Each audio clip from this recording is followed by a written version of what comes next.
Hello,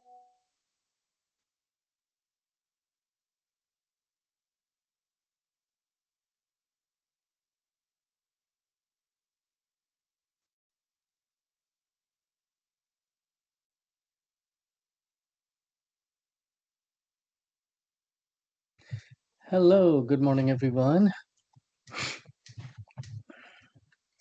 Please turn your cameras on.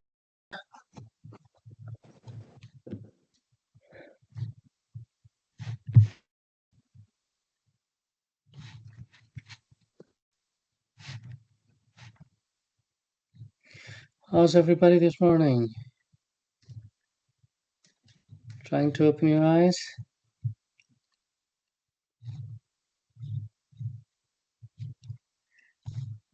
You guys are so quick. Sometimes feel like maybe you had recording on and nobody's sitting there. You just like, it's just a recording playing. Huh? You never know. You guys are techies, okay? Look, still nobody's talking. Oh my goodness. Good morning, Professor. I'm still struggling with my camera. I'm going to take it to Best Buy this weekend to get fixed. But I'm Okay, here. all right. Look, at least one person is live there. Okay, Bella, thank you. My morning was decent. How about yours, Professor? Good. Look, two. Oh my goodness. Today's a great day. Wow. I'm good. Good Thank you for. morning. Good morning. Oh my god, numbers are increasing. Okay. Happy Friday. Oh, happy Friday. Here you go. Yeah, that's the best one. Happy Friday. Really need to know that. But it'll be a long day. Anybody has any exciting plans for the weekend? Like studying for 10 hours, 12 hours, 18 hours, something like that? It's Yes, just studying. Yeah. for sure studying. Yeah, study, study, study. Be a monk, okay? Studying is no less than becoming a monk. Forget about the word. Doesn't exist. But for some reason, the word seems so tempting when you really need to focus on studies, right? Isn't it true? Right? Yeah. Yeah. Everything comes and try to distract you. Give me one moment.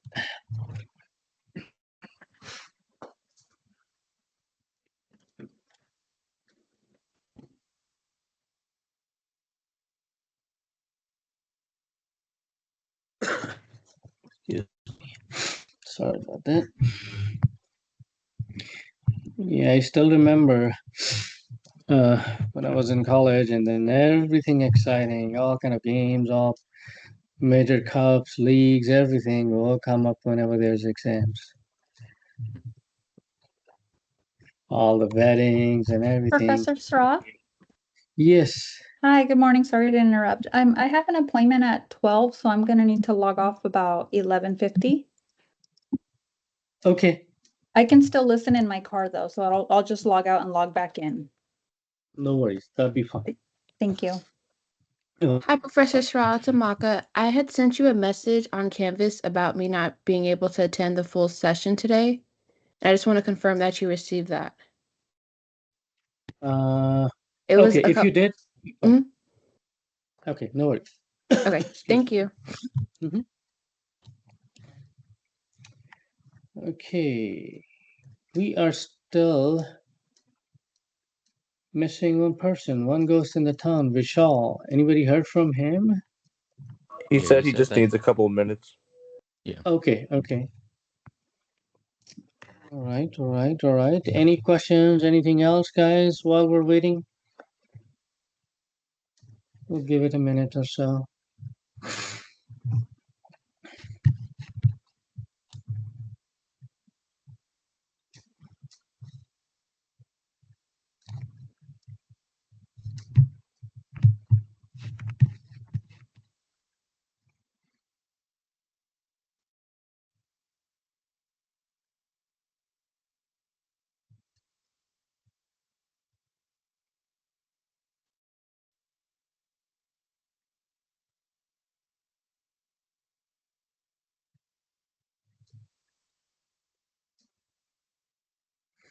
Olga, is your camera is just in that angle, or it's just a new way of kind of concentrating more?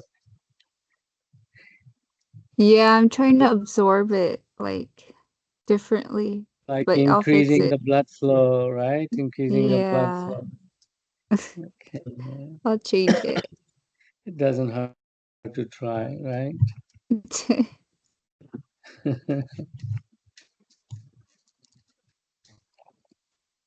Um, when I was a research fellow, I was working on developing some drugs, um, and there was no schedule. Like, you open up the lab in the morning, you don't know when you're gonna come back. Maybe middle of the day, you figure out like, I'm done for the day. There's nothing happening. Can't reach anywhere. And then there are days when 10, 11 at night, you're still like, oh my goodness, I need to see something before I leave today. And then you have things to do. You feel tired, you're sleepy, but you can't sleep.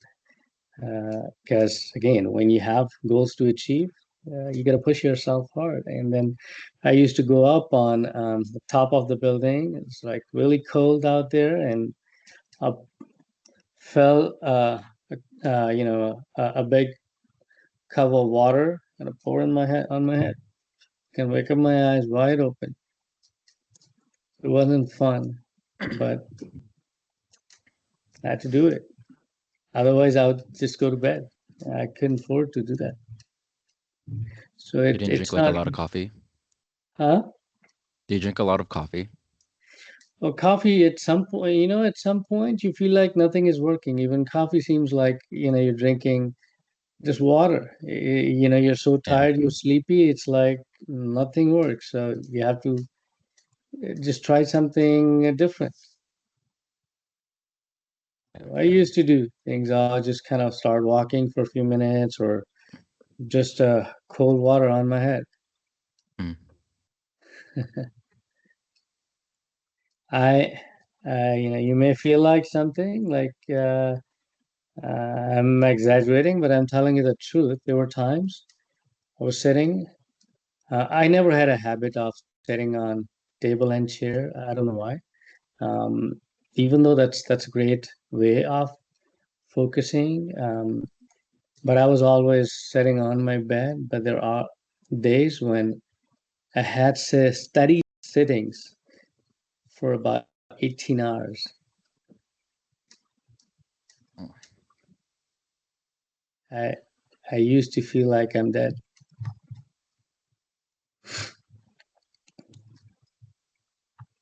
All kind of, your chemical structures, you're working on things which you have no idea what you're going to get out of it.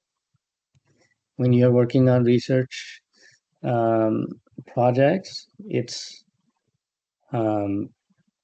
sometime there are people, they spend months and even years, and after years of work, figure out that either the work was done previously, or you're not moving ahead. So what? Like, okay, scrap it, start from the scratch.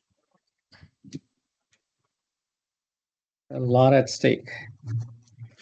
Okay, looks like Vishal is still not here, so let's move on, guys. We'll see when he comes.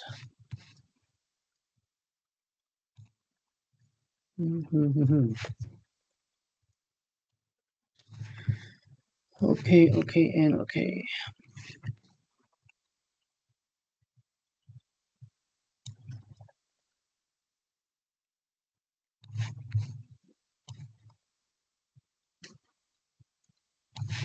Do you guys sometimes feel like, when we are learning a lot of new information, you feel like, I don't know who developed this curriculum.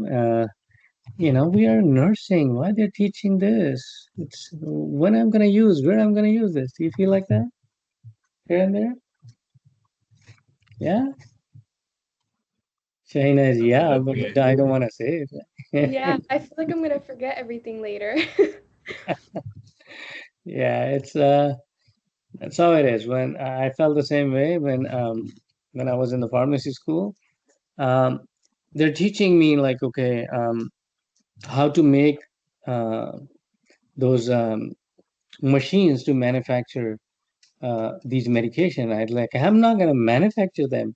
They're telling if the machines get bad, like how to fix them. Well, like I'm not a technician, right? But they see, and then there was some courses. It was pharmaceutical engineer. I have no idea what that is. Oh, sorry guys, give me one sec.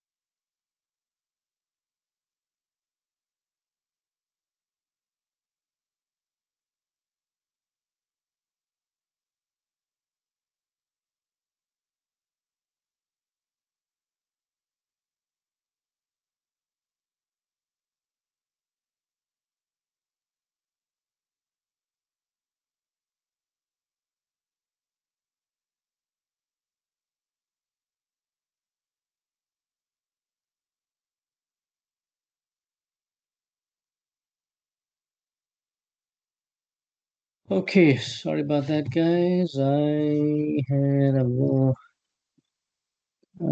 information to pass on. It was a call from a pharmacy. It's a new delivery driver. Okay, guys, ready for today? Yup. Yes. Okay, all right.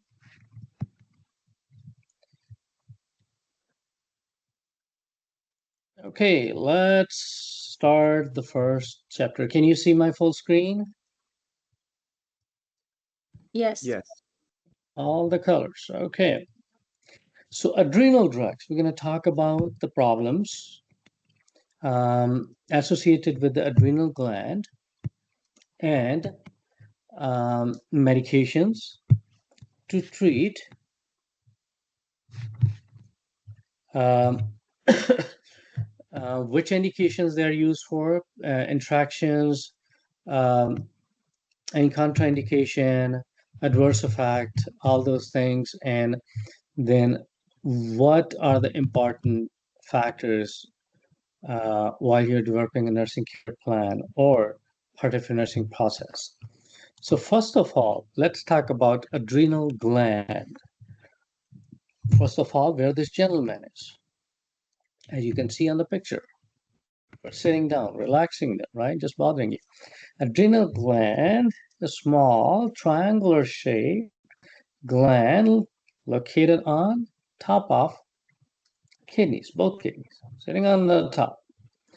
Okay, now what is their role other than just bothering you, right?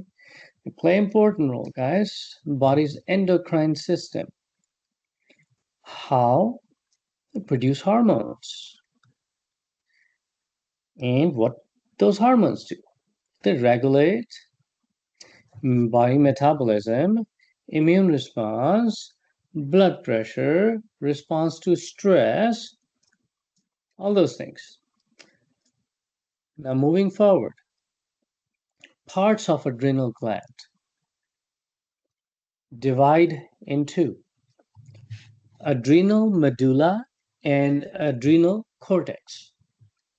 Okay, adrenal medulla and adrenal cortex.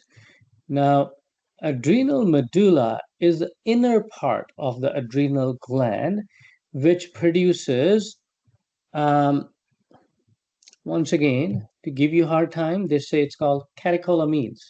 But in simple words, it's called chemicals, okay? Such as api and norepinephrine, epinephrine, norepinephrine. Everybody heard about adrenaline, noradrenaline, those things. It's for fight or flight response. Somebody's going through those kind of scenarios where you're anxious. That's where it's working behind that. It increases the heart rate, blood flow, during those situations.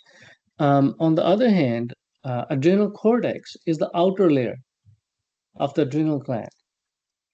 It produces important hormones such as cortisol, which helps regulating metabolism, blood sugar, inflammation.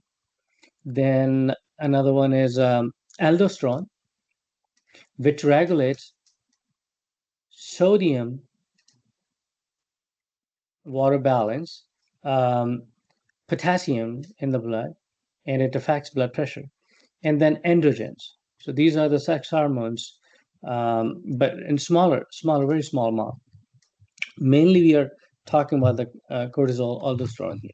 Okay, so excuse me. So disorder of this adrenal gland, a good example would be Addison disease. Means when they're not making enough Addisons, and the opposite, it's called Cushing syndrome when it's making too much. Okay. Everybody knows where they're at, what their address is, right? And what they do. Okay, let's move on. Now, either, as I said, if there's imbalance, the problem would be either they're not making enough or they're making too much. So if they're not making enough, we give them to fulfill that gap. If they're making too much, we suppress it. Okay, so you'll see two different type of approaches here with two different type of drugs. One is to increase the production, one is to decrease the production. Okay, now let's pick up some examples here. Very common one. These are corticosteroids. Okay, corticosteroids. So the body's not making enough. So they produce similar kind of effect as the cortisol would. Very important. Somebody asks you, what is the most common use? Why they are used? The corticosteroids. Okay, the answer is to reduce inflammation. They are very strong. They have a strong anti-inflammatory action. Okay, so that's an important therapeutic use to reduce inflammation. Somebody got hurt. What is that? That's a trauma to the body. When there's a trauma, what happens? Stress to the body. Okay, and brings inflammation. Okay, to reduce that, you will see that. Somebody is having severe asthma, COPD, what is that? That also brings inflammation. To suppress that. Also, along with that, suppressing the immune response of the body. So these drugs could be utilized, but the main purpose is to reduce the inflammation for corticosteroids. So please know that, okay? Now, if we talk about glucocorticoids, how do they work? The mechanism of action. Okay, and if you see this wheel, the top part is different color and the bottom is different. Now here it tells you that what it's used for, and the bottom part tells you that what are the side effects associated with that when patient takes that. So for example, let's pick this one first. On the blood vessels, it decreases the blood vessel permeability. This is the main component. This is the main component, okay? Such as anti-inflammatory. We just in the previous slide, we talked about it. The main purpose is anti-inflammatory. So anti-inflammatory are the biggest one. And from here, if we connect with the pain relief, as it says secondary, that also probably, because you suppress the inflammation and that suppresses the pain as well, reduces the pain as well. It's not directly suppressing the pain, but secondary. Immunosuppression. Body, whenever, excuse me, whenever there's an infection or something else, the body sees a foreign intruder and then sends its army to fight with it, to push them out. And sometime the body sees its own organs as enemy and start destroying them. Um, or somebody has a strong immune response, much higher than usually happens. So you need to suppress it. Also, a very good example, people with um, organ transplantation, okay? Their body's defense, they see it as a foreign intruder in the body. They try to kill it. They try to kill it. So in order to prevent them from damaging that transplanted organ, you suppress their immune response so they don't damage that transplanted organ. So usually we'll see these corticosteroids and immunosuppressants given to them to keep that organ safe. Also to suppress allergy response. If somebody has severe allergies, that can be suppressed as well. But now let's move to the bottom part. When you're suppressing somebody's immune system, means their defense, right? So when the defense is strong, what happens? The enemy becomes strong. Who's the enemy here? The bad guys, the bugs, right? Bacteria, virus are that. They get stronger. They can get your patient more sick. So they are at high risk of infections. So if your patient is on steroids, always keep an eye, sore throat, fever, all those things could be an indicator that they are getting sick because of low immune system.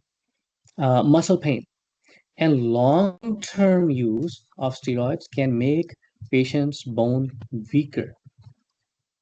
Okay. Skin can become more thin. Also, when your patient is taking steroids, especially for a little longer, um, very common, their blood glucose will go high as well as their blood pressure. So if somebody is diabetic, make sure you keep an eye because the blood glucose is going to high. You may need to adjust the dosage of the medication, not the steroid, they're anti-diabetic drugs. Okay, you may need to increase the dose. If somebody's taking insulin and they're going to take this drug for 10 days, you may need to increase insulin dose for those 10 days. Okay.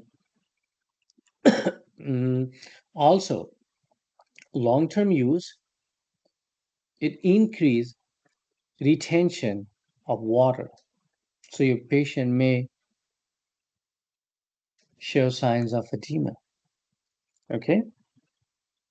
And long-term use can also impact the CNS, the psych impact, but that's a long-term, not very common though.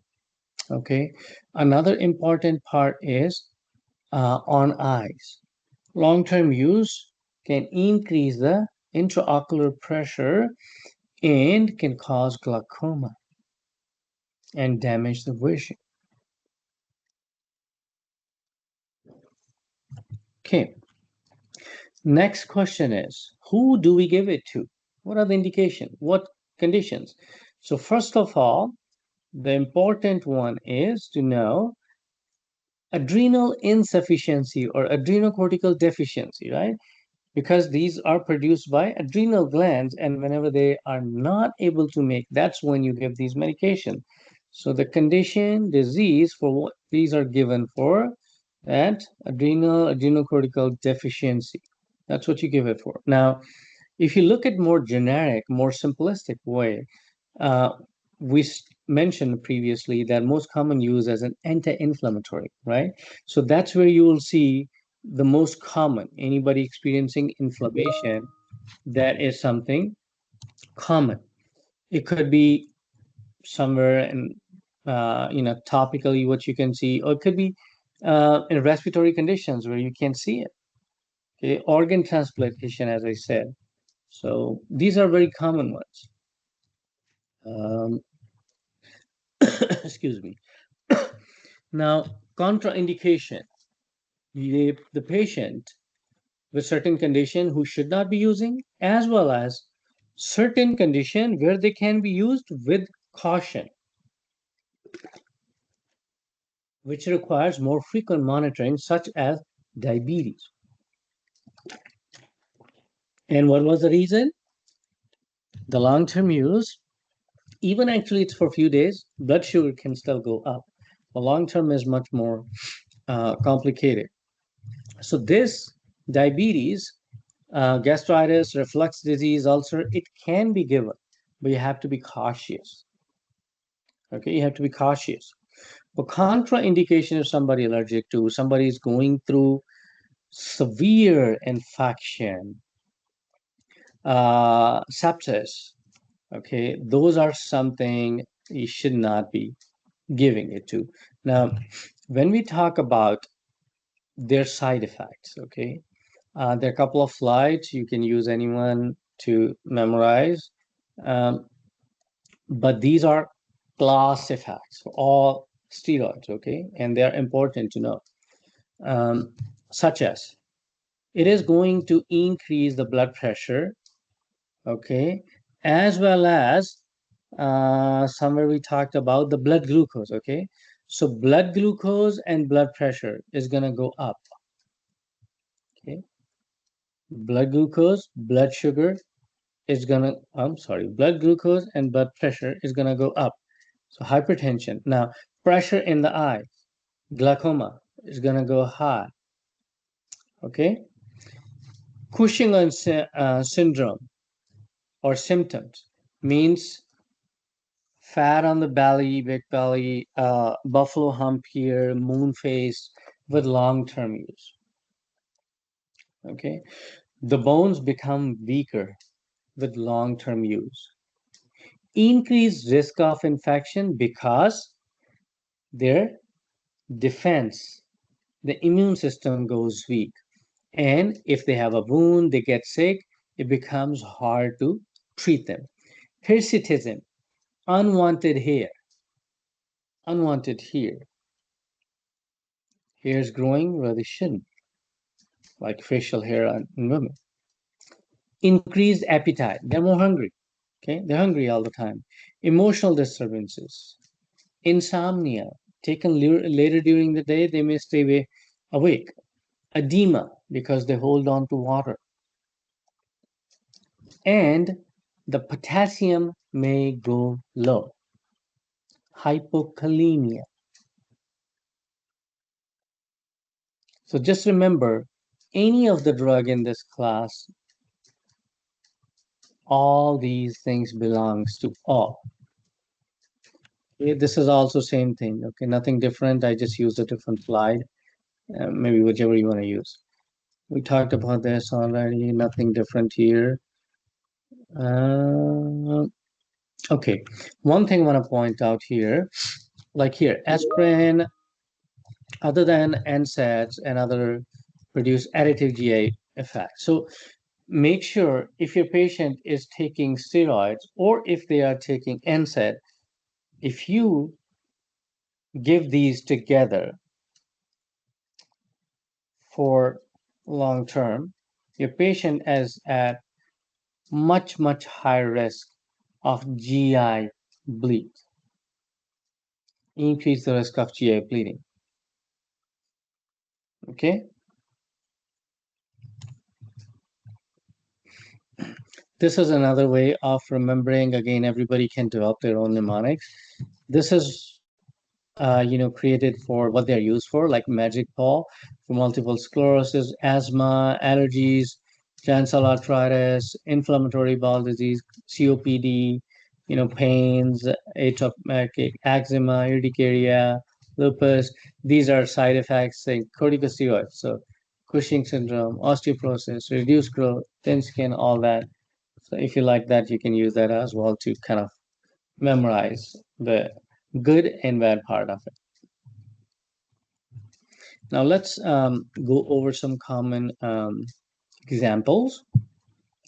Everybody, I'm sure, heard about prednisone, prednisolone, methylprednisolone, right? So these are steroids. And once again, the most common use as anti-inflammatory, right?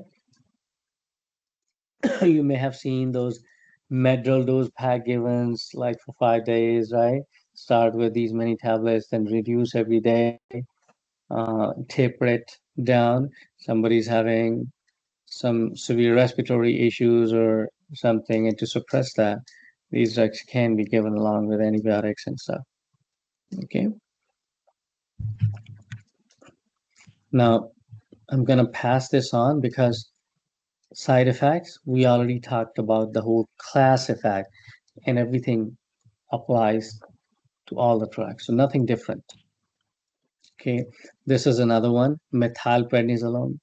The one shows here, that's a solumedrol. Once again, the most common use to suppress inflammation, right? Anti-inflammatory. I just kind of like to put some pictures and some names that so that you know a few examples. Here's another one, fluorocortisone. This drug is used commonly in Addison disease, once again, when the body is not making enough, right? So important parts about that. That also the class effect, but because these are common drugs, they do test on these things, such as um, blood glucose going high, blood pressure going high, water retention. So these are important aspects. So any of these drugs comes across to you as a class or individually, know these things for sure, okay? High blood pressure, high blood glucose, water retention, that kind of stuff, okay? Nursing implications. Excuse me. If these drugs,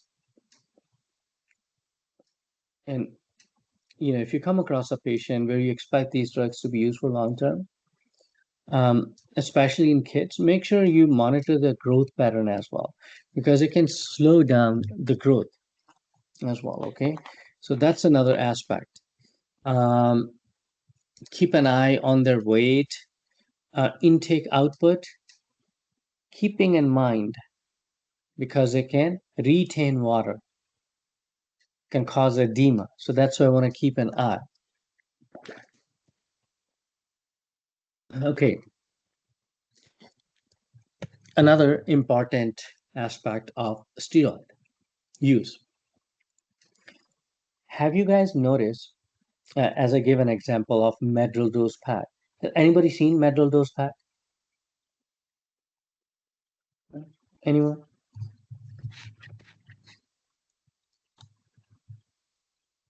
Okay, if you haven't, what happens is it comes pre-packed, certain number of tabs means 6 tabs, okay? That's what the patient takes the first day.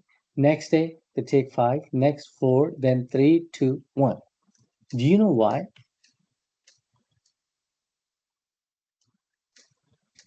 Why that way? Just to wean off.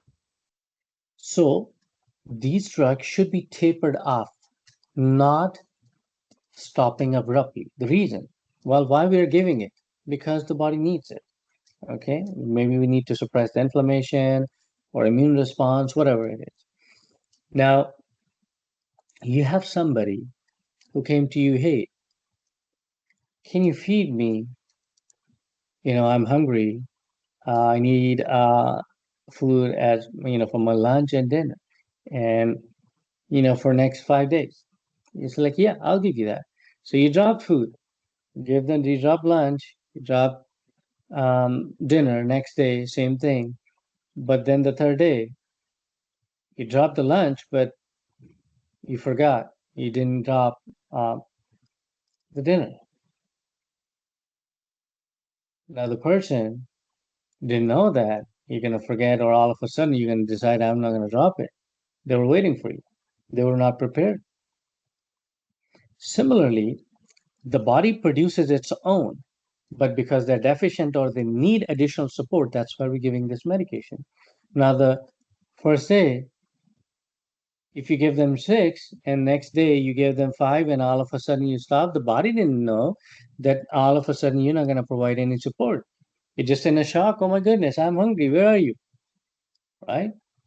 So body's not prepared. Make its own arrangements. That is why we condition the body. We give them 6 today. Next day we reduce 1. Hey, we got 5, but you got to come up with 1 now. So the body will make some. Next day you reduce another one, body will make up more. And this is how slowly you are providing support, but at the same time, now the body, you're lifting up the body to make its own, to it two things. Body may not even need to produce extra by that time because you already kind of targeted and rectify the problem, whatever the sickness was, inflammation was. But at the same time, they may need it for that many days, for 5 days, but to minimize the side effects, we don't want to give them like high dose all those days. So we want the body to come up with some. So slowly we prevent that shock due to sudden withdrawal, abrupt stop it. We taper it down. Okay, everybody clear now? Understood? Any question? I have one. Mm-hmm. So it can go either way, the increase in weight or height. There's no real way to tell. I'm sorry. What was? Can you say it again? Well, yeah. So when giving this medication, are they going to increase, or they're always increase weight, increase height? Height? No. Are you talking about the growth angle, right? Yeah, the growth. Yeah. Okay. So for short term, that shouldn't be a matter of concern. It's about long term. Somebody has a chronic sickness where they need this continuous. Somebody like, as I said, some immunological condition where you need to suppress their immune system, like lupus, or somebody has organ transplant and they're young. So if you need to give that continuously, it will suppress the growth. So their growth will be slower, not increased. Okay? Okay. Yeah. Okay. Another way to put in just 5 S's, like your patient who are on these medication, they are at high risk of being sick because immune system is down. Long term, may feel depressed, decreased sexual desire. They are holding to sodium and water, edema, blood sugar going high, blood pressure going high. So it's the same information, just putting in different way. Okay.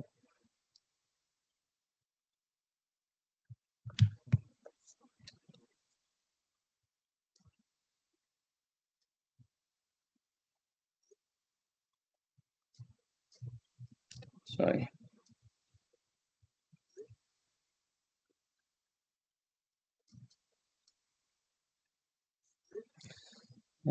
Okay. Other things important or reputation. Now, what if your medication is in inhaled form, such as inhalers, right? So you have to make sure you educate your patient to rinse their mouth after each use. Reason, it can develop oral fungal infections. Okay, so that is a very important piece to include when you're educating your patient. Anytime oral inhaled corticosteroids, make sure you educate them frequent oral care. And after every use, rinse the mouth. Also, especially the older population, tell them stay away from very, very sick people. The reason, while they're taking this medication, their immune system is weak. And when immune system is weak, their defense is also weak. Very, very sick people have very, very bad bugs. And those very, very bad, very, very strong bugs can make them real, real sick. So stay away at that time. Okay? Any questions so far, guys?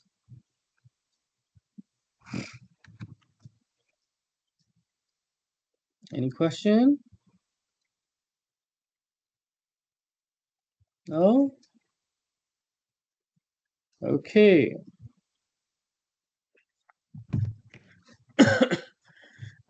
Now, your medral dose pack has dosage set up. They'll say take it in the morning, this, so multiple times. But if it's once a day, the best time to give is in the morning, number one, to mimic the release, the natural way the body release in the morning. Number two, it can keep your patient awake if given later. Okay, to prevent insomnia. And once again, taper them down. Do not abruptly stop. Okay, that's what is important in this chapter. Anything,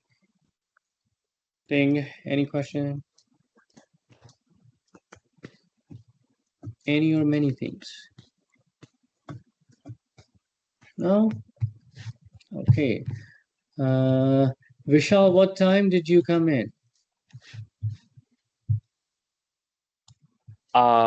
You had the scanner code up at 9:10. It was on then? Yeah, Okay. yeah, I was able to get in. Thank you.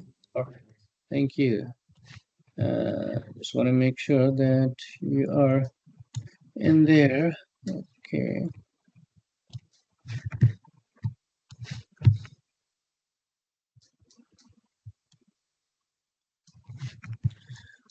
Alrighty. Do you guys want to take a break now? No? Sure. Yes, please. Yes, please. Yes. Okay. Yeah, All right. It's 9:43, so because we're done with the chapter, let's take a 10-minute break, okay? Professor, I have a quick question. When tapering down, do we do it on the first dose or is it after a specific time frame? Okay. So it depends on what they are given for, how many days they are given for. Okay. Okay. For example, Medrol dose pack, right? It comes pre-packed on the first day, like Mhm. 6 tablets, right? Taken at different Okay. times, right? And then the next day, 5, next day, 4, then next 3, then 2, and then 1. Okay. So every Makes day there's a decrease. It's a step down approach every single day. Okay. Thank you. Okay. You're welcome.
Okay, everyone.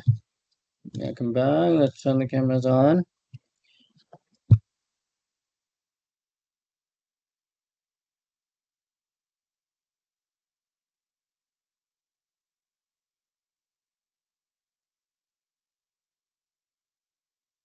So this chapter, we're going to talk about antihistamine, decongestant, and the medications for cough. So we'll talk about the conditions and the medication, including which one used for what, cautions, contraindication, attractions, adverse effect, all that kind of stuff, and major aspects of nursing care plan. First of all, let's talk about this common issue, the common cold, the cold, cold, cold. Okay, now common cold is a viral infection. It's not a bacterial infection, so no antibiotics. Okay, it's an upper respiratory infection, most commonly this area, nose and throat sometimes. Very, very common. So most common infecting larger number of people. And what are the signs and symptoms? Well, runny nose, stuffy nose, sneezing, they're coughing, a sore throat, a headache, fever, body ache, fatigue. Excuse me. All those are signs and symptoms of viral infection, such as this common cold. Okay. And viral infections spread quickly. So hand hygiene, covering your sneezing, cough, those are important. Educate your patient hand hygiene so because they can transmit it to others. Avoiding close contact with others.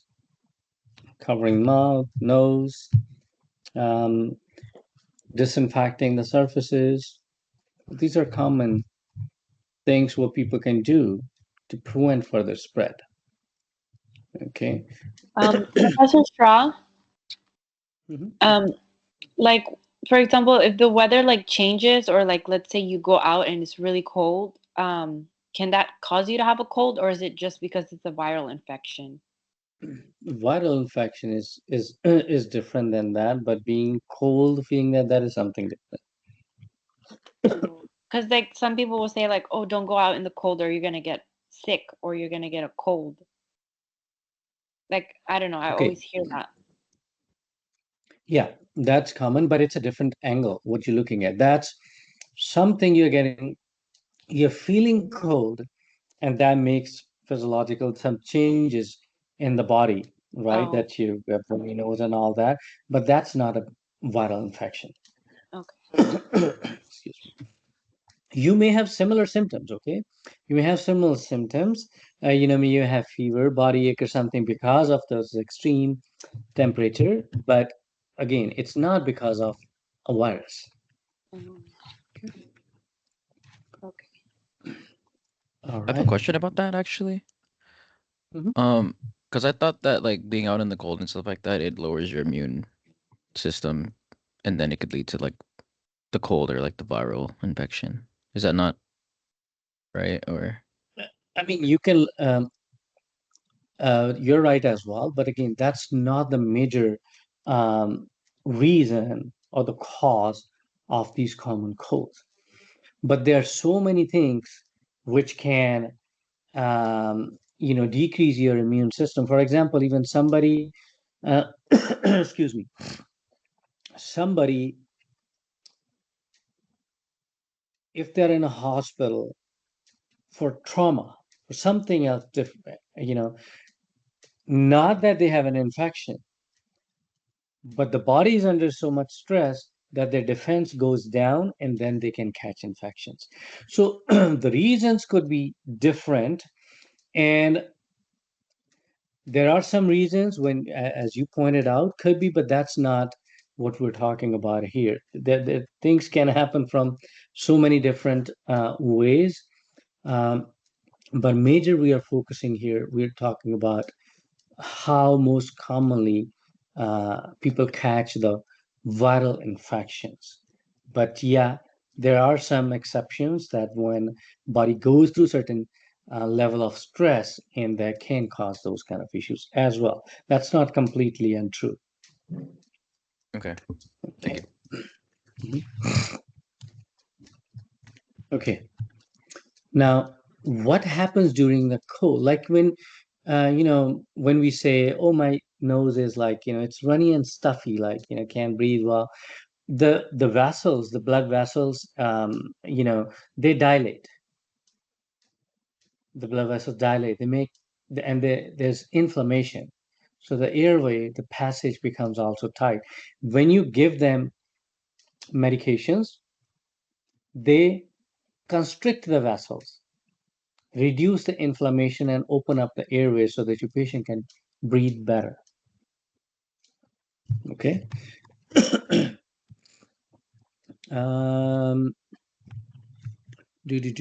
Okay, let's talk about the treatment. So usually it just gets resolved on its own within few days, but you may need to symptomatically treat it, or you may need more aggressive treatment based on the severity of the symptoms, what they have. Now let's start, excuse me, here with some common example. Like, these are ODC products, right? So if their patient is having a runny nose and all that, and the body released histamine, and that is the reason, the cause behind, this response. Like they have runny nose, they have stuffy nose. So we need to address that. And if it's because of that allergy part, okay, so because there's allergic symptoms because of histamine release, we may need to give them antihistamine. If they are congested, the nose is congested, feels stuffy, well, then we give them decongestants. Okay. Now, if they have symptoms where they're coughing, so we need to address their cough, and based on the type of cough they have, whether it's a dry cough or it's a wet cough, so either you can say, dry and non-productive. The wet cough, you can say productive cough. Productive means there's a product. What product? Mucus. Okay. So dry and non-dry. And these products, what you give them, medications, they're different for these two different type of coughs. It's not that we give them the same thing.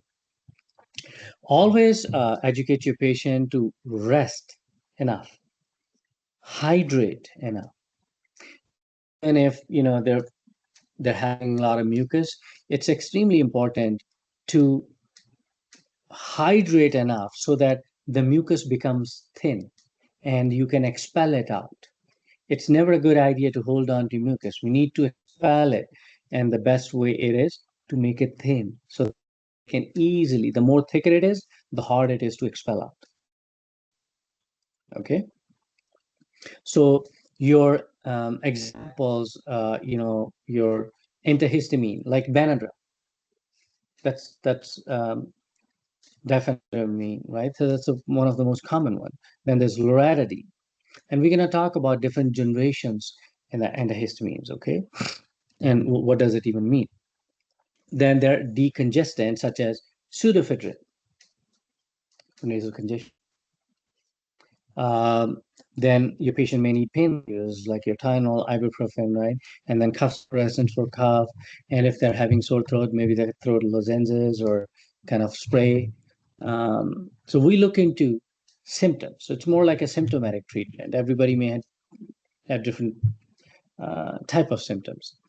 So histamine is the culprit here, the bad guy, causing those symptoms. It could be because of an allergic response. The patient inhaled something, got contact with something which is causing that response. Okay, and then having that runny nose, itchy eyes, swelling, asthma, could be anything. Inflammation. Then anaphylaxis is that unexpected immune response. There's something unexpected. That could be something serious as well. Angioedema, then insect bites, that's also the body release histamine. Itching, urticaria, that's the same thing. So we will need antihistamine for all these conditions. Okay, histamine causes constriction of the smooth muscles and also can increase the heart rate, okay, and increase body secretions, right? When somebody's having runny nose, watery eyes, why? Because they have histamine. And when we give them antihistamine such as Benadryl, how does the patient feel? Slow, sleepy, drowsy, dry, right? So nose is dry, eyes are dry, mouth is dry, they are kind of sleepy. So that's what happens, and that's exactly what the utilization here is to decrease the secretions. I'm going to skip this, it's not meant. Okay, now antihistamine, if we talk about when the body releases histamine, um, you need to block it at the histamine receptors. Okay, histamine receptor. There are two types of histamine receptor, H1 and H2. Anybody knows the difference between H1 and H2? What is histamine 1 and histamine 2?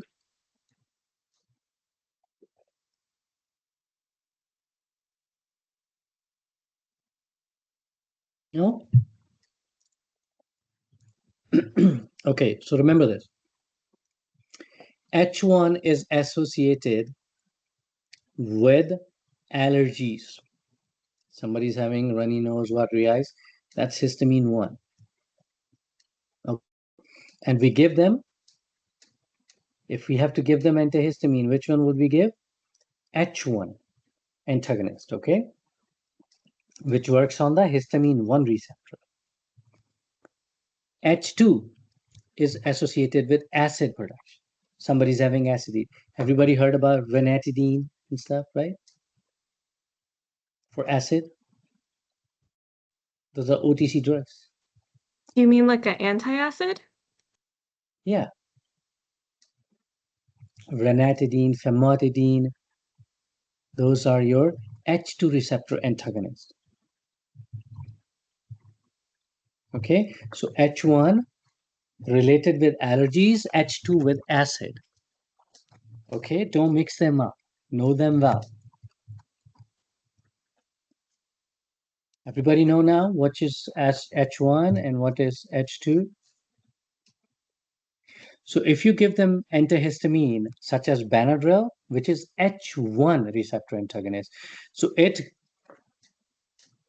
rush, okay, go to the receptor and occupy it and block the release of more histamine. And because histamine was causing all that response, and once blocked, you're blocking response. Okay. Now there are different generations of histamine, antihistamine. Sorry, first generation, second generation, third generation. First generation is the old one. Example: Benadryl, diphenhydramine. They work peripherally as well as centrally. That's why they produce sedative effects as well.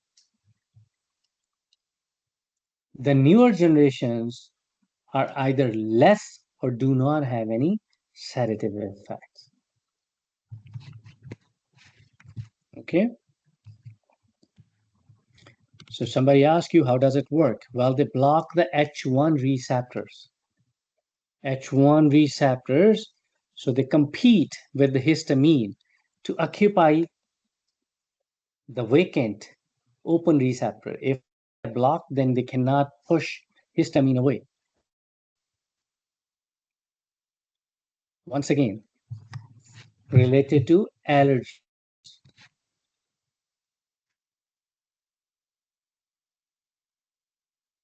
Okay. This is the same thing, so we don't need to look into that. Okay, now let's look into some common examples, as I said.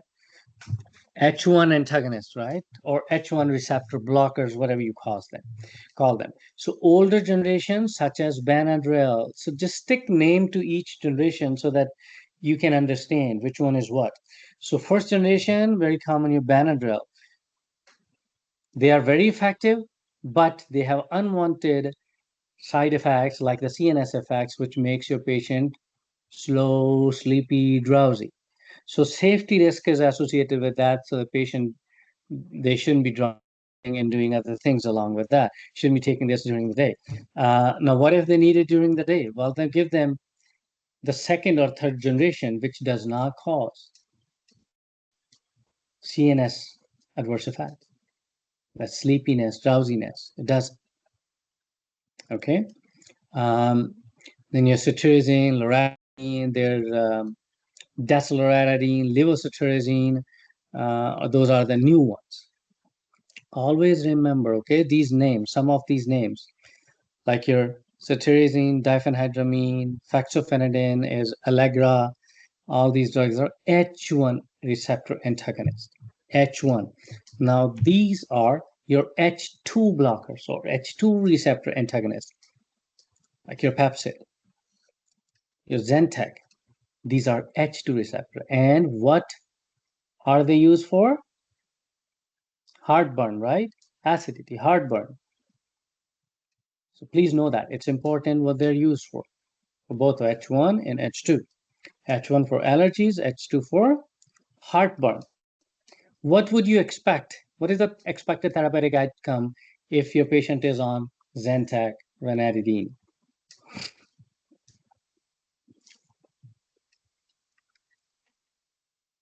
What are you expecting?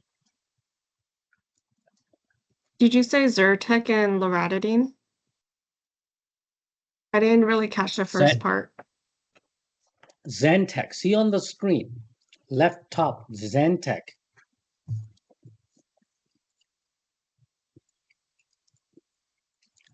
To have See the reduced name right here? acid? Correct. So you are expecting reduced or no heartburn. So please know these names. Ranitidine, cimetidine, famotidine, these are H2 receptor blockers for heartburn.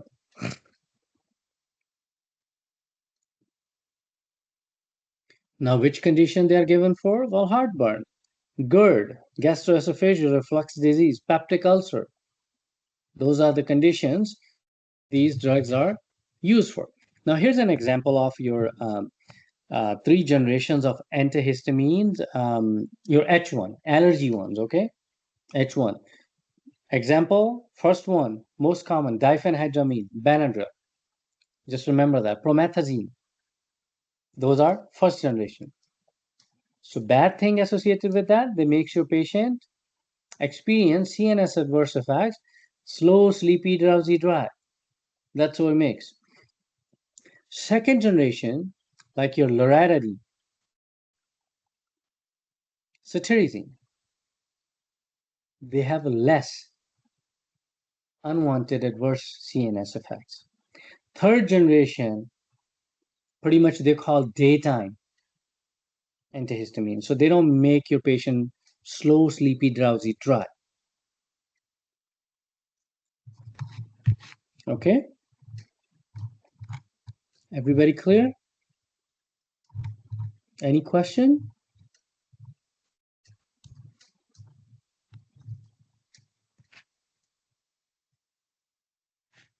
Okay. So just to look at it very general way, like on the cardiovascular system, when your body responds to a stimuli, release histamine, and histamine can dilate the vessels, blood vessels. When you give them antihistamine, it will reduce that dilation. As far as immune system, the mast cells are what plays a role in there and cause that allergic reaction. And on the other hand, when you give them antihistamine, they binds to the histamine receptor, they block them and prevents the histamine release. As far as smooth muscles, when histamine is released, there's an increase in secretions like your runny nose, watery eyes, all that. And once you give them antihistamine, secretions dries up. How you feel after taking Benadryl, that's what happens. Okay. As we talked about antihistamine, that 3 generations, but they're called like traditional and new. Traditional means they're older generation, which has a lot of adverse effects, CNS related, slow, sleepy, drowsy, dry. And the non-sedating or daytime, these are the newer generation, which does not cause those unwanted CNS effects. Okay. So the traditional old one, they act peripherally as well as centrally. Even though you don't need it here, but they travel and cause those effects as well. And once again, pick up example of Benadryl, diphenhydramine, then there's promethazine, meclizine. Know some of the examples in each class. They're old generation. Is for allergies, motion sickness, nausea, all these things, okay? But it makes your patient slow, sleepy, drowsy, dry. And these are examples, once again, for your non-sedating or daytime. So please, once again, know some of the names, such as Claritine is the brand name, generic is loratadine. See here on the picture, it says non-drowsy, right? Non-drowsy. Some may say daytime. And the reason behind them is it does not cross the barrier here. They don't accidentally do not cause CNS adverse effects of slow, sleepy, drowsy, dry. So they can be given daytime. I have a question. Do we need to know brand name or generic? For NCLEX, majority it's a generic name, but I would say if the drugs are very, very common, it's good to know it. But focus on generics. Okay. Now, indications, well, we've been talking about like allergies, such as somebody's having that common cold, sneezing, runny nose because of histamine, well, you give them antihistamine. Somebody's having seasonal allergies. Seasonal allergies. Somebody got like an insect bite, allergic response to something, motion sickness. All these drugs are used. And because they sedate patients, so sometimes they are used as, to help patients sleep as well. But it's not something, I would say, the primary, but yeah, some can be used as well. And in Parkinson disease, it not necessarily treats anything about the disease itself, but it helps in some of the managing some of the adverse effects caused by the medication given for Parkinson. Okay. Now, contraindication, and this is important, okay? Now, because this makes your patient slow, sleepy, drowsy, dry, so safety is one concern. You need to address that. But if somebody's having glaucoma, increased intraocular pressure, increased pressure of the eye, make sure you don't give it to them because it will increase the intraocular pressure. Patient will be suffering more. So glaucoma, it's a no, big no. Somebody's having hypertension, it's a no. Because it will constrict the vessels and will further increase the blood pressure. Okay. Some other things here are somebody has severe peptic ulcer disease. That's also no. BPH, benign prostatic hyperplasia. Which patients? Usually older men, up above 60. So these patients have hard time urinate as well. And if you give them these older generation antihistamines like Benadryl and stuff, it will make their symptoms even more worse. They won't be able to go pee, more urinary retention, more discomfort, pain, high risk of infections, all that because of fluid, more urine retention. And also, it's a no, no, and a no in pregnancy. Okay? Because it can cross the barrier, it can reach the fetus as well. And because it is sedating, makes low, sleepy, drowsy, dry, suppresses the CNS and respiratory system. Okay. Now, if somebody's going for allergy testing, make sure you tell them to stop it before they go for testing. Why? Because they're going to test like what kind of allergies they're experiencing, how bad it is. They need to see the histamine there. But when they are taking antihistamine, their histamine is already suppressed. So the results are not going to be accurate. As far as adverse effect, guys, as far as adverse effect, it's important, okay? It's important because this is big thing. It's not only common, it's also, it could be severe. For example, slow, sleepy, drowsy, dry. Now, if they're slow, sleepy, drowsy, what is that? For older population, high risk of fall, right? Old people, they're already slow, might be on other medication, and this can make it worse. And they just got up from the bed on their own and just fell down. And mixing with certain other CNS suppressants, such as like alcohol and stuff, opioids, that's not a good idea. Okay. Now, for dryness,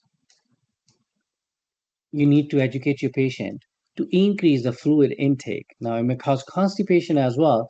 So, along with the fluids, you add fiber as well. So, that will address the constipation issue as well. Okay.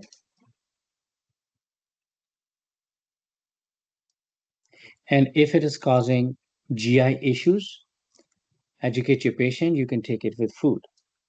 But very important, fluids, fiber, very important because majority of the patient are going to experience that. And the high risk is the safety risk. Sedation, which is going to suppress their CNS more, going to make them slow, sleepy, drowsy. So no driving.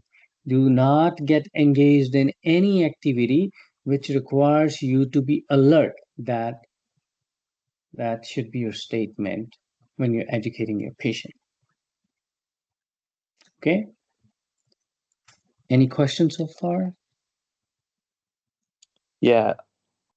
If they have all those contraindications that you mentioned, peptic ulcer disease, pregnancy, what would you give them if they were like feeling sick?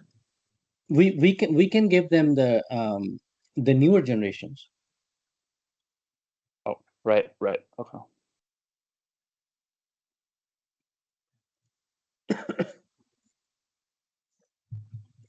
Okay, anybody else? Any other question, guys?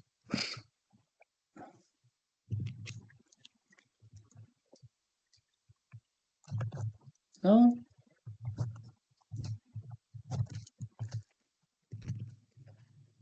Okay, if no question, let's move on.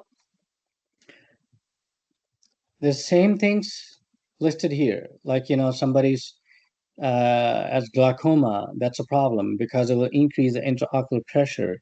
Hypertension, that's a problem. Peptic ulcer, problem. BPH pregnancy, that's a problem. Excuse me. So just a repetition of what we talked previously, but I try to put it at least a couple of times so that it's important and it just gets revised. So tell your patient that it's not safe to drive with these medication, and that's why when they get the medication, you always see those caution labels on them that do not take with this or do not do after taking this, and these usually have those yellow stickers on it on the bottle, which says that do not drive after taking this medication, or do not drink alcohol, that kind of things on that, and that's important for you to educate. Okay. We talked about that can be taken with meals. Now, other addition here is because your patient become more dry, which is if we talk about the eyes are dry, the mouth is dry, their skin is dry, they're constipated. So you can, as I said previously, educate them to drink more fluid and fiber. Before oral, you can tell them to kind of keep the oral mucosa moist, drink more fluid, as well as frequent oral care, and they can use a sugar-free gum or suck on a hard candy to keep it moist, because it will become dry if, especially they're taking the first generation on the older generation. Okay, now nasal congestion. Okay, nasal congestion. Okay, I can't breathe. My nose is clogged, right? And why does it feel like that? The vessels are inflamed. They dilate, they're inflamed now. They're swollen with excessive fluid in them. That's why the patient feels stuffy nose. Why does it happen? What are the reasons behind it? As I say, like allergies or upper respiratory infections. Infections are common. It could be just a common cold. It could be, something else. Allergies because of they got in contact with like pollen, dust, pet dander, some sort of, inflammation because of that, causing that congestion. Sinusitis could be because of inflammation, infection in the sinus. It could be because of environmental factors. They got in touch with or exposed to dry air or smoke or certain chemicals that can also irritate the nasal passages. Then the patient may feel like difficulty breathing, there's a mucus buildup, they kind of feel pressure here because of that. Okay.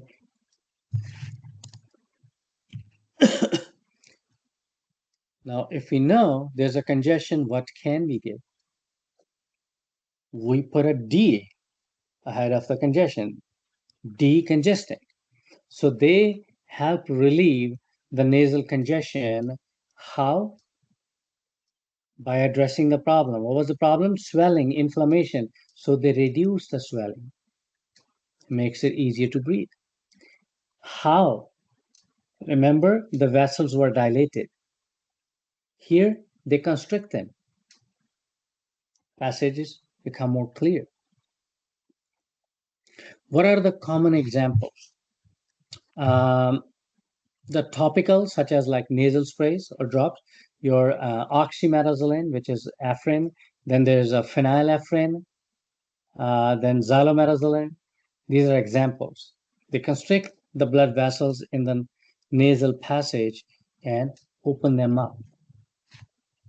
But whenever you're giving these topical decongestant, make sure they are only used max 3 to 5 days.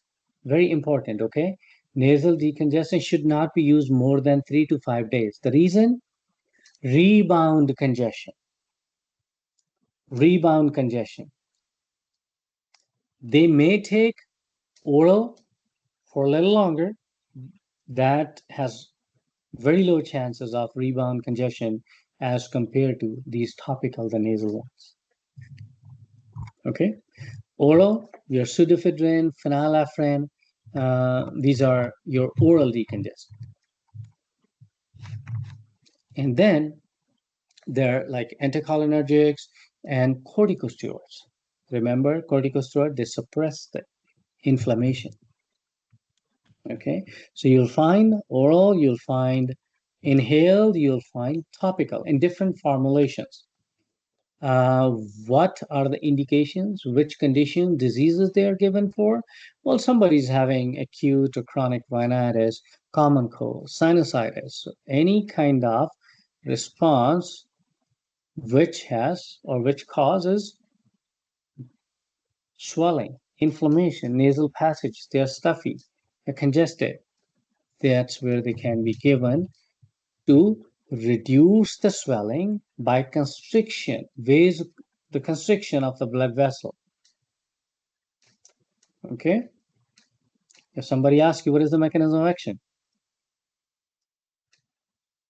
you can say that they constrict the blood vessels in the nasal passage and reduce the swelling, opening up the air passage. Okay?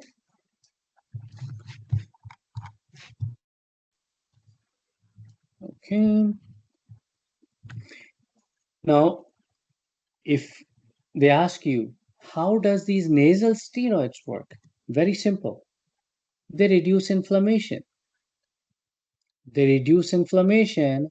When inflammation is reduced, the passage opens up.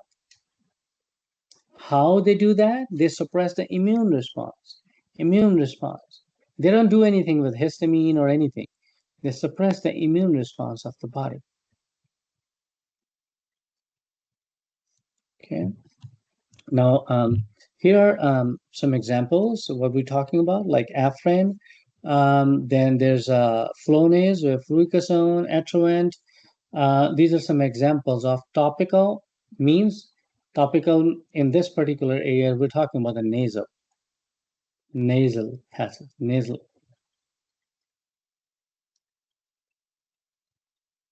And once again, do not use these for more than 3 to 5 days. Reason again, to prevent rebound congestion. Everybody clear? Any question, guys? Anything?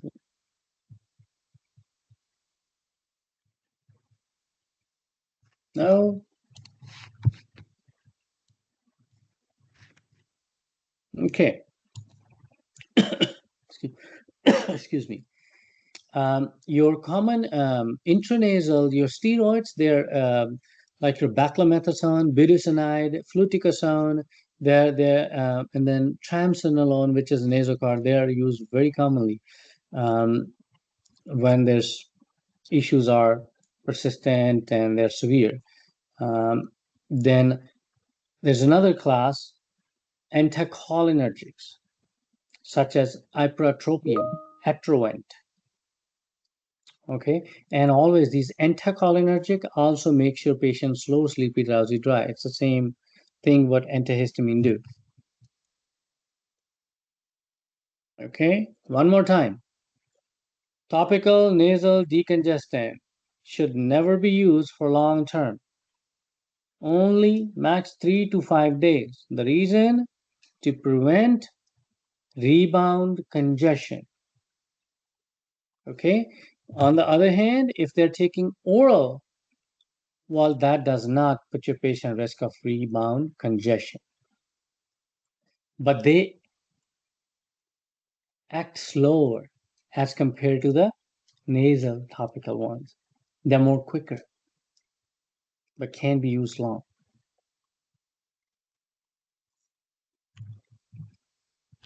Okay, this we talked about already.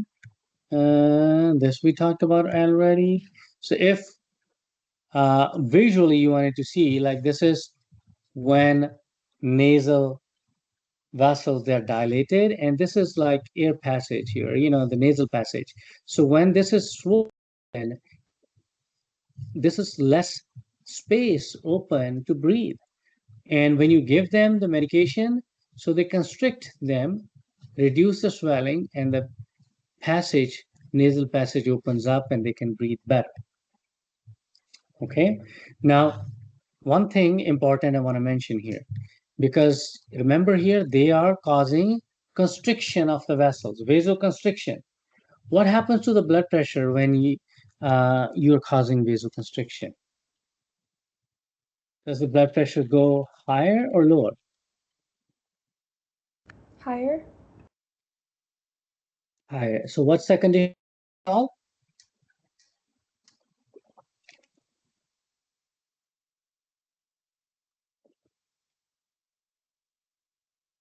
What is high blood pressure called?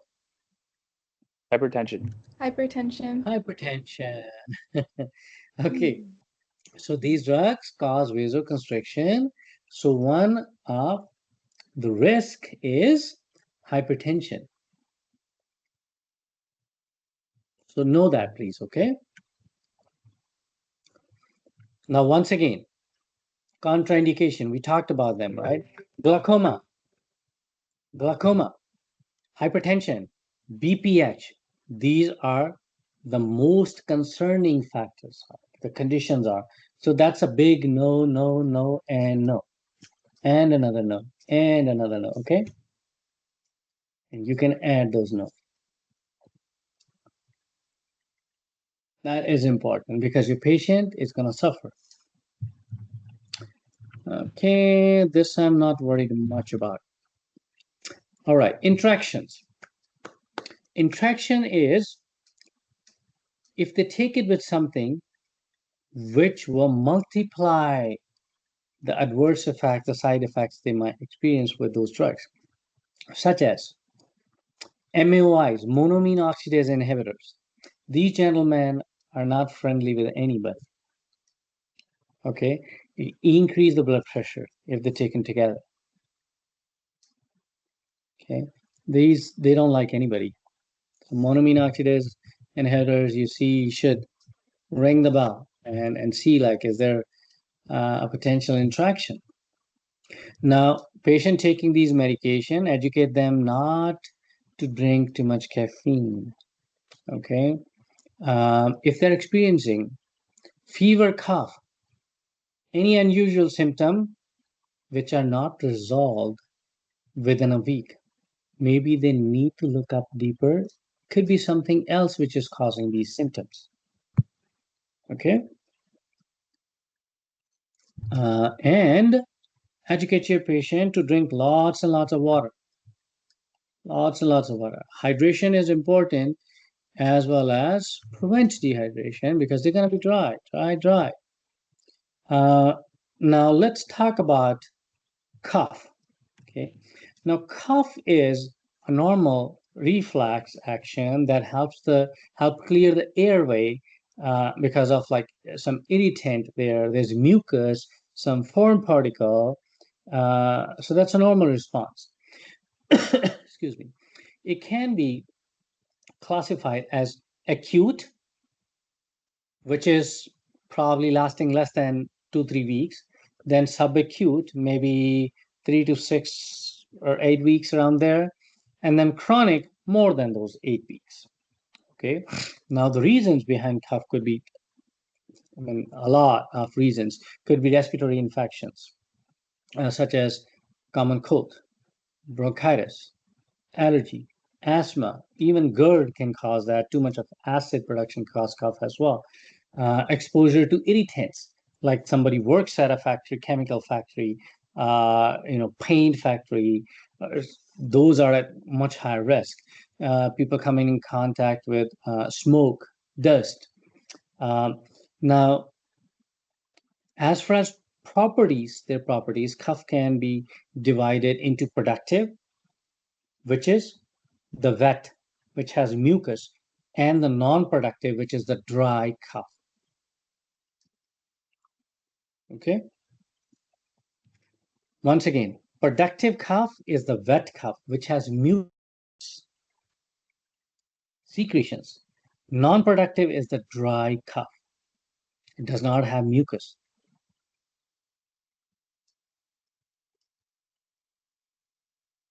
Okay, understood? Any question?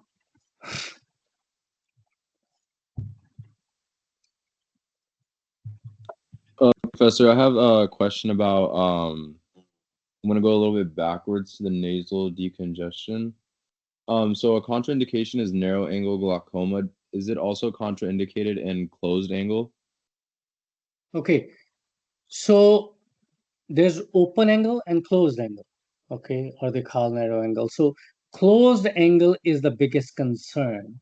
Open angle, I would say that's a caution, okay. It's better to avoid and going with the newer generation ones, okay. But for that closed angle, that should never be given. That is a contraindication. Okay, thank you. You're welcome. Anyone else? Any other question, guys?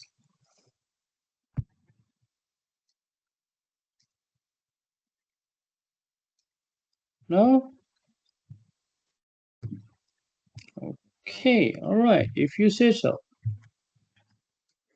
So this we talked about that what could be the reasons behind that, this also as well. Okay, now let's talk about the solution.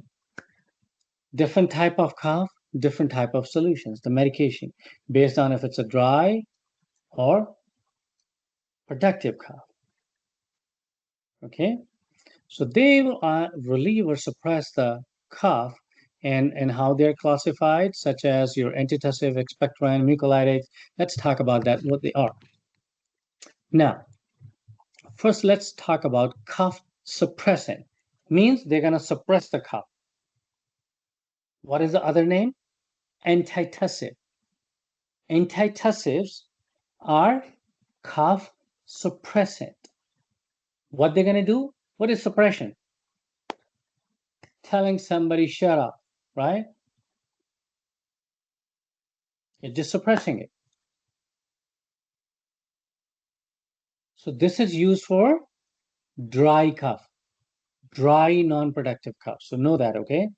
Cough suppressant or antitussive, it's the same name. Which type of cough they're used for? Dry or non-productive cough. Because they probably don't know what the reason is. They just say, hey,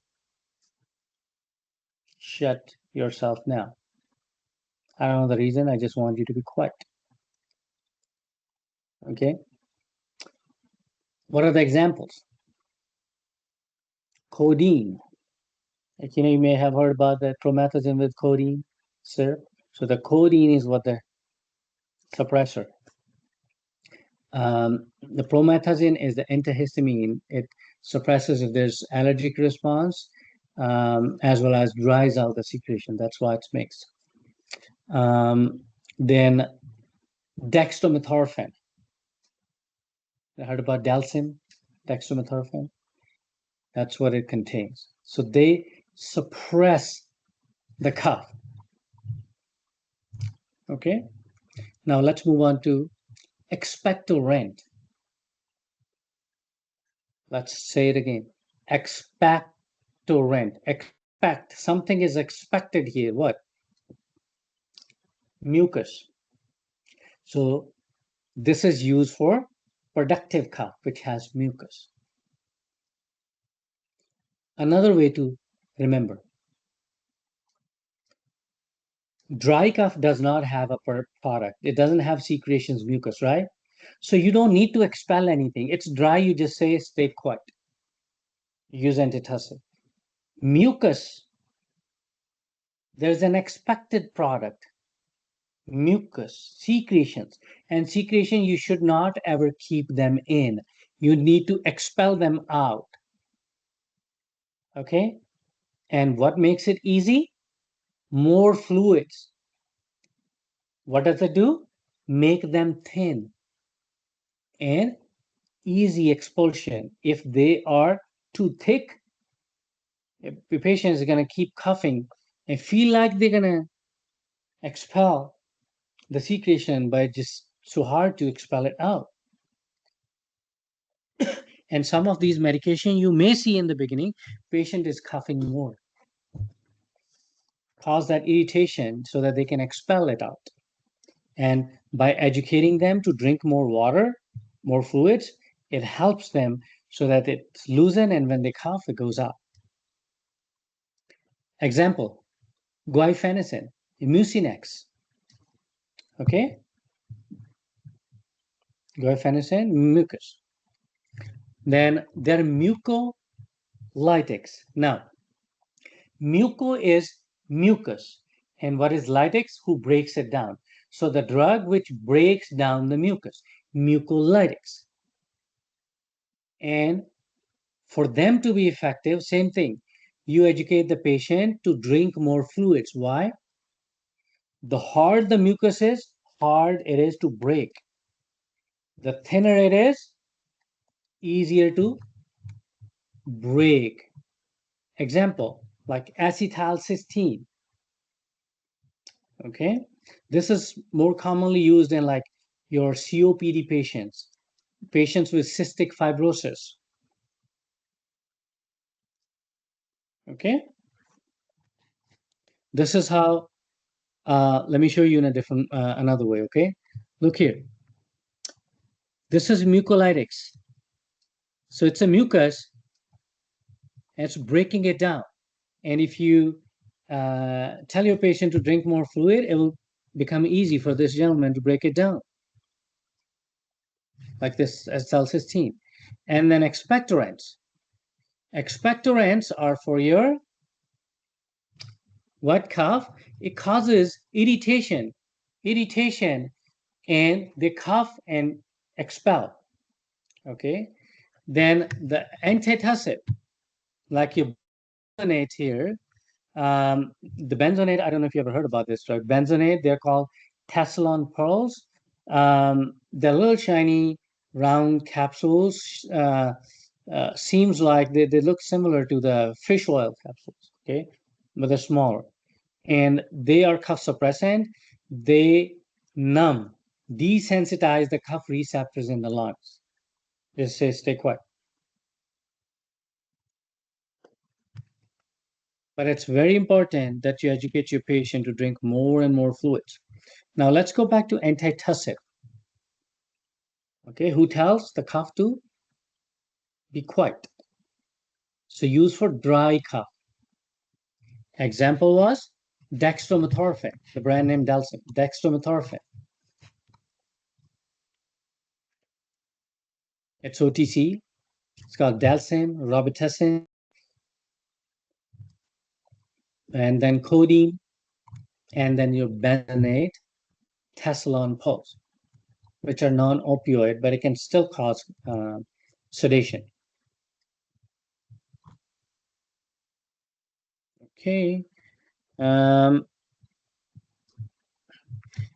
if somebody asks you, how does these opioids work to suppress the cough? Well, I say, these are used for non-productive, dry cough. They suppress it. Tell them to be quiet. Where? The cough center in the brain.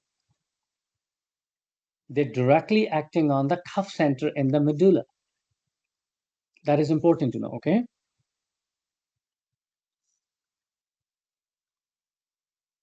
And similarly, even though it's a non-opioid, Delsym, dextromethorphan, it pretty much works the same way. Directly acting on the cough center in the medulla. Nothing different.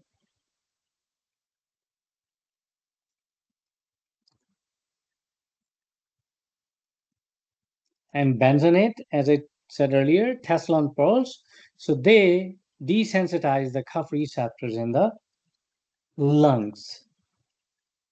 So know that as well for benzonate. One here on the bottom. Okay, who do we give it to? Well, whoever coughing. Could be from various reasons, but somebody coughing.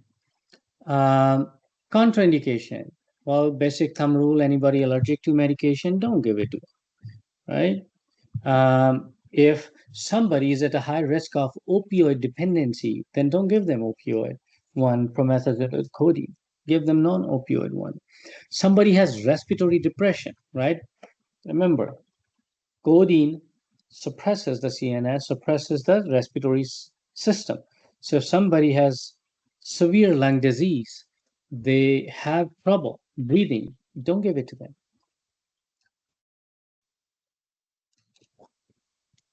Okay. Here's the benzoate, Tesla pulse, adverse effect. Sedation is one of the biggest concern here. Slow, sleepy, drowsy, dry. The patient will be slow, sleepy, drowsy. So make sure they don't drive. They don't consume anything else along with that, such as alcohol or opioids, which can suppress the CNS even more, can make them more slow, sleepy, drowsy. Same with the dextromethorphan. Have a little close effect to what the other ones are, but much less actually than the previous ones. And opioids, sedation is the biggest concern. Now, as a nurse, make sure you assess your patient completely before and during treatment, that how they're responding, and educating them about all those important points, such as staying hydrated or safety risk, such as not to drive, or simply saying not to engage in activity which requires them to be alert. Because if they are sedated, the thought process is not normal. They are going to see something, realize something, we're going to process slow, respond slow. So high risk.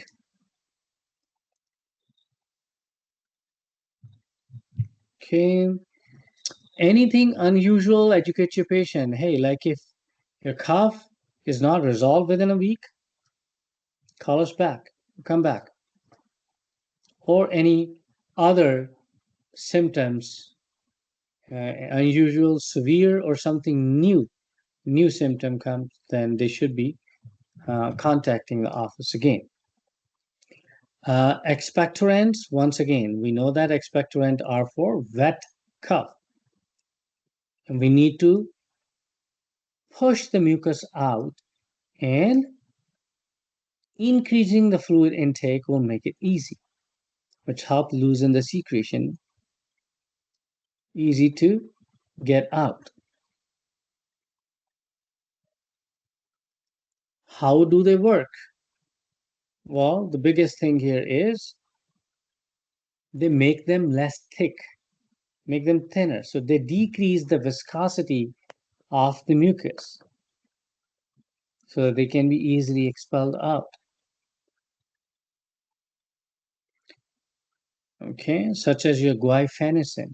This, sometimes even cause that irritation so that patient can cough more and expel the mucus out.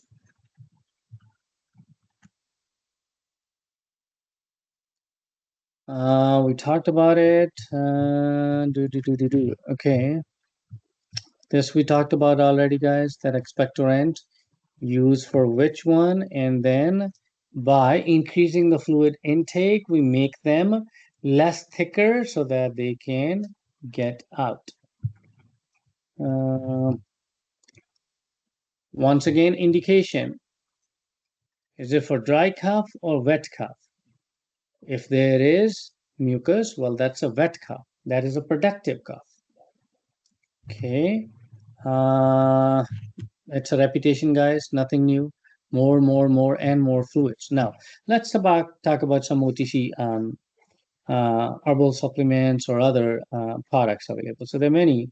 People try things such like honey as a very common natural product which people use to kind of, for a soothing effect on the throat, and such also. Even though it's low intensity, but to some extent some antimicrobial properties as well. Ginger can also, to some extent, as it relax the airways and reduce inflammation, which can give some sort of relief in cough. Another traditional remedy people use, as licorice root, also soothe the throat, reduce coughing. Then there's peppermint. That can also help. Then echinacea.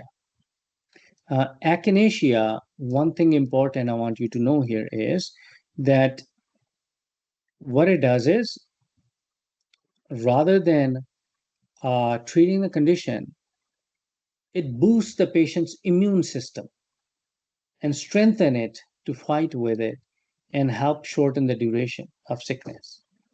So please know that, okay? That it lifts up the immune system, supports patients, boosts patients' immune system. Not directly anything doing to the problem itself. It's an indirect way.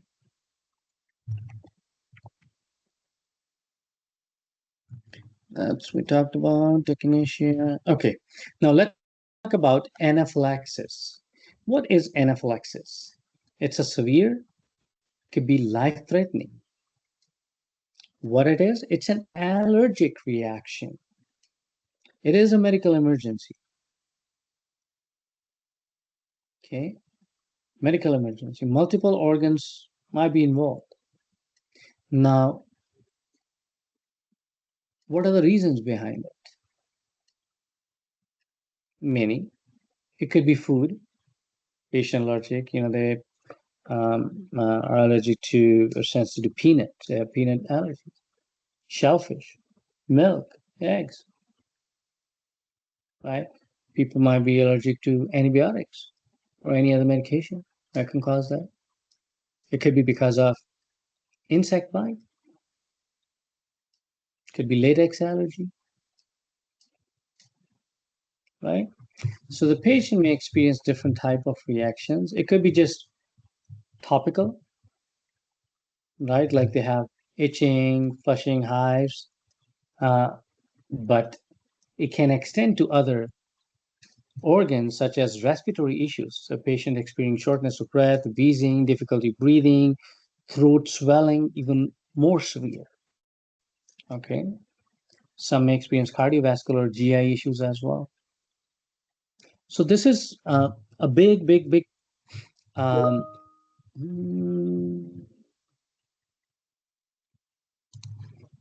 okay. So when any of what we just mentioned, there are many reasons behind it. Say maybe they got in contact with something, the product they're allergic to. Now, the immune system release histamine because of that and some other chemicals. And then it causes vasodilation, increased vascular permeability, bronchoconstriction. That's why they trouble breathing. So it's rapid onset of symptoms. What to do? It requires immediate attention. Somebody should call 911. Okay, and somebody has a history of it or at high risk, they should usually keep at least 2 EpiPens. Do you guys know about EpiPens, epinephrine, right? Okay, yeah. So that's what recommended. EpiPens, epinephrine, the auto injector. That's the first line treatment. What does it do? It reverses the problem, right? The vessels were constricting. So constricting blood vessel reduces that, reduces the swelling, improve breathing, all that happens. Now, based on the severity of these symptoms, your patient may need additional support such as oxygen therapy. They may need antihistamines along with that. They may need even corticosteroids for that, or maybe IV fluids as well. So based on the severity of the symptoms, the product needed to treat, they vary. Okay. I'm going to skip this. We talked about it. This is how the EpiPen can be given. You don't need to remove the clothing. Go through it. Okay. Go through it. So on the side, the thigh. Okay. Just like that, press the button. Okay. Hear the click when done. So epinephrine or EpiPen is the first line. That could be oxygen, maybe IV fluids, antihistamine, corticosteroids, anything, okay? But that is important. Any question?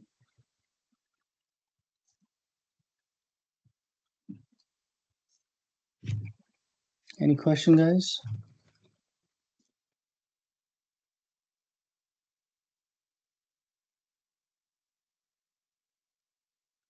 No? Okay, if no question, you guys want to take another break? I didn't hear it. It looks like, Yes, there you go. please. Now we're talking. Okay. All right. So it's 11. Let's come back at 11:10. Okay. Thank you. Professor, I had just one thing I just Mm-hmm. thought of. So for the test, do we have to know like the steps and everything for EpiPen administration, or just kind of just know like general? Just the basic information. Okay, There's cool. not much about it, Yeah. like how you, need to know about like nitroglycerin and stuff, but nothing Yeah, like that. yeah, that's what I was thinking about. Okay. Okay, thank you. Yeah. Okay.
Okay, welcome back, everyone.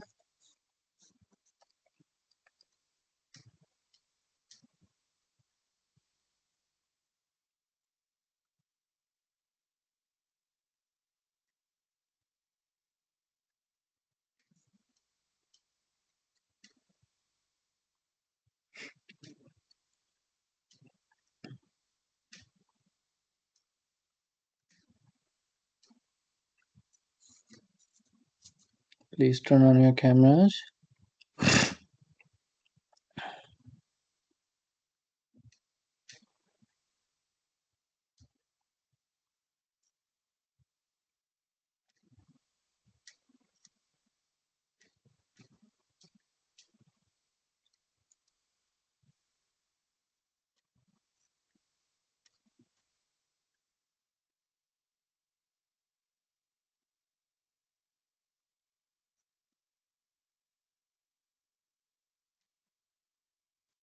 Okay.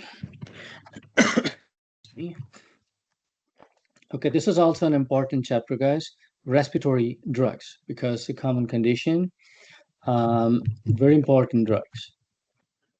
So we'll talk about respiratory system, the conditions, the medications, adverse effect, and contraindication, all that, and important information which you should know and should educate your patient, monitor all those aspects. If your patient is taking one of the medication and is suffering from any of those conditions. Now, as far as respiratory system, well, the main function is air exchange, right? That provide oxygen and then remove the carbon dioxide. So it has upper respiratory tract and then lower respiratory tract. Okay, and then a deeper inside alveoli, which is the point of gas exchange. Now, when we talk about respiratory tract, as I just mentioned, break it into two pieces, okay, upper and lower respiratory tract. So upper respiratory tract includes the structures that conduct air into the lower respiratory system and helps filter it, warm it, and humidify the air. Now, what are the parts? Starts from your nose and the nasal cavity. So it filters and humidifies the air, trapping any particles with mucus and the nasal hair. The sinuses, the air-filled spaces that helps reduce the weight of the skull and contribute to the voice resonance. Then pharynx, which is the throat, is a shared passage of air and food, which connects the nasal cavity to the larynx, okay, to the larynx, and the oral cavity to the esophagus. Your larynx is the voice box. Okay, larynx is the voice box. So it houses the vocal cords and functions in breathing, producing sound, and protecting the airway from food entering the trachea. Okay. Now, as far as moving further down, which is the lower respiratory tract, this is what responsible for gas exchange, including your lungs, right? It consists of structures that move air into the lungs and allow oxygen to be absorbed into the bloodstream. So your trachea, which is the windpipe. What is it? In simple words, if you say it's a tube which carries the air from the larynx to the bronchi. What are the bronchs? Bronchioles. They're the branching tubes. Okay, they're like branches spread out. So they are responsible for gas exchange. So they move air into the lungs and allow the oxygen to be absorbed into the bloodstream. So branching tubes carry air into the lungs, and then what is the next breakdown of them?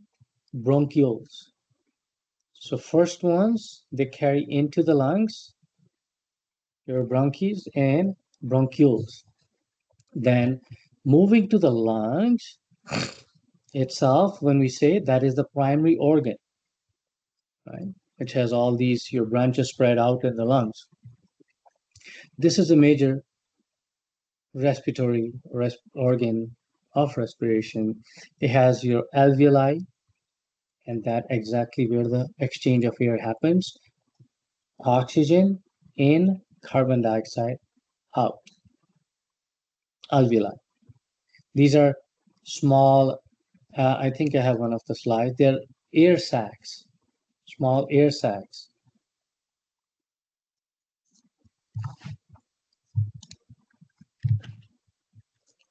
Okay, now the conditions. If we talk about the disease conditions associated with the respiratory tract, especially the lower respiratory tract, which may affect lungs, bronchioles, alveoli, then what happens because of that? It can impair the breathing, oxygen exchange, and overall function of lungs. Okay, now, what are the common conditions? For example, pneumonia caused by bacteria, Streptococcus pneumonia could be some fungal infections as well. It can cause inflammation in the lungs, especially alveoli. They, they can be filled with fluid and pus in that, and then impaired gas exchange.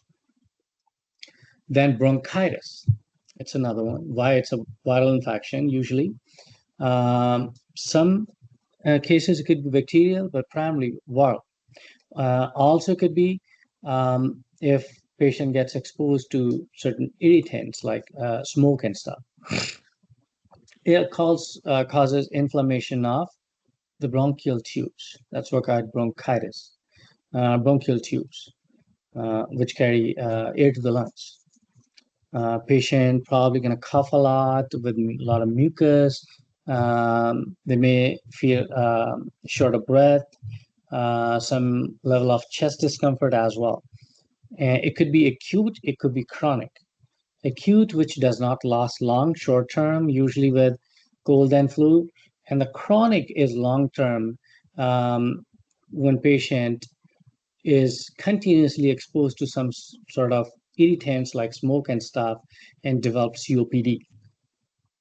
Okay, so COPD is a severe condition, chronic condition, which happens due to long-term exposure to some sort of irritants. It could be smoking cigarettes, and it could be air pollution, it could be chemical. Okay, you can manage only, you can't reverse it. Then asthma, okay, could be acute, chronic. It very commonly because of allergens. Then it could be because of infection or irritants. Some people, they may have exercise-induced or drug-induced asthma as well. Okay, then emphysema. This also caused by like long-term exposure to smoke or kind of toxins in the air, airborne toxins. So they cause damage to the air sacs, the alveoli in the lungs, and then resulting a reduced surface area for oxygen exchange. So when the surface area for oxygen exchange is reduced, then poor gas exchange and less oxygen gets absorbed and less CO2 goes out. And people are kind of short of breath all the time. Excuse me. Another reason could be pulmonary embolism, like a blood clot stuck in the lungs. Could be because of that. Another one, patients with tuberculosis. So it's a bacterial infection from M. tuberculosis, Mycobacterium tuberculosis, highly infectious, highly contagious disease. People have persistent cough, fever, night sweat, they're losing weight like anything, fatigue.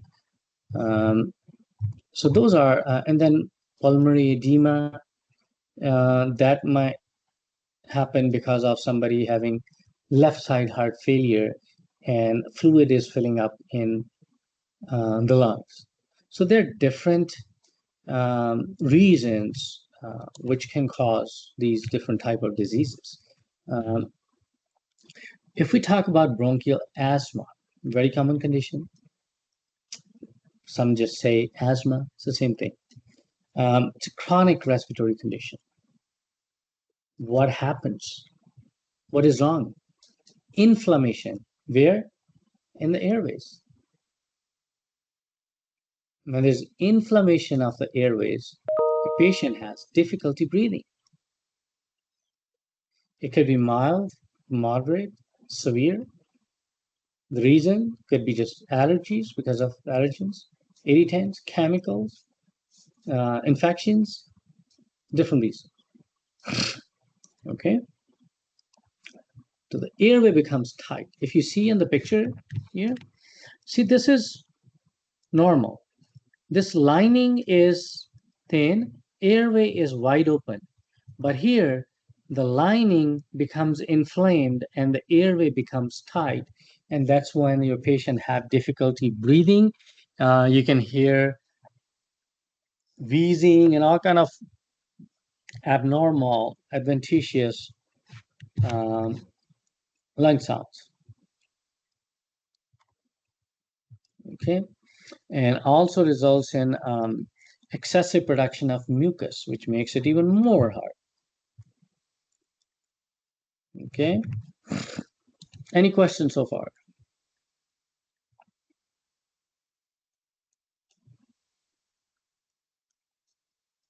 No?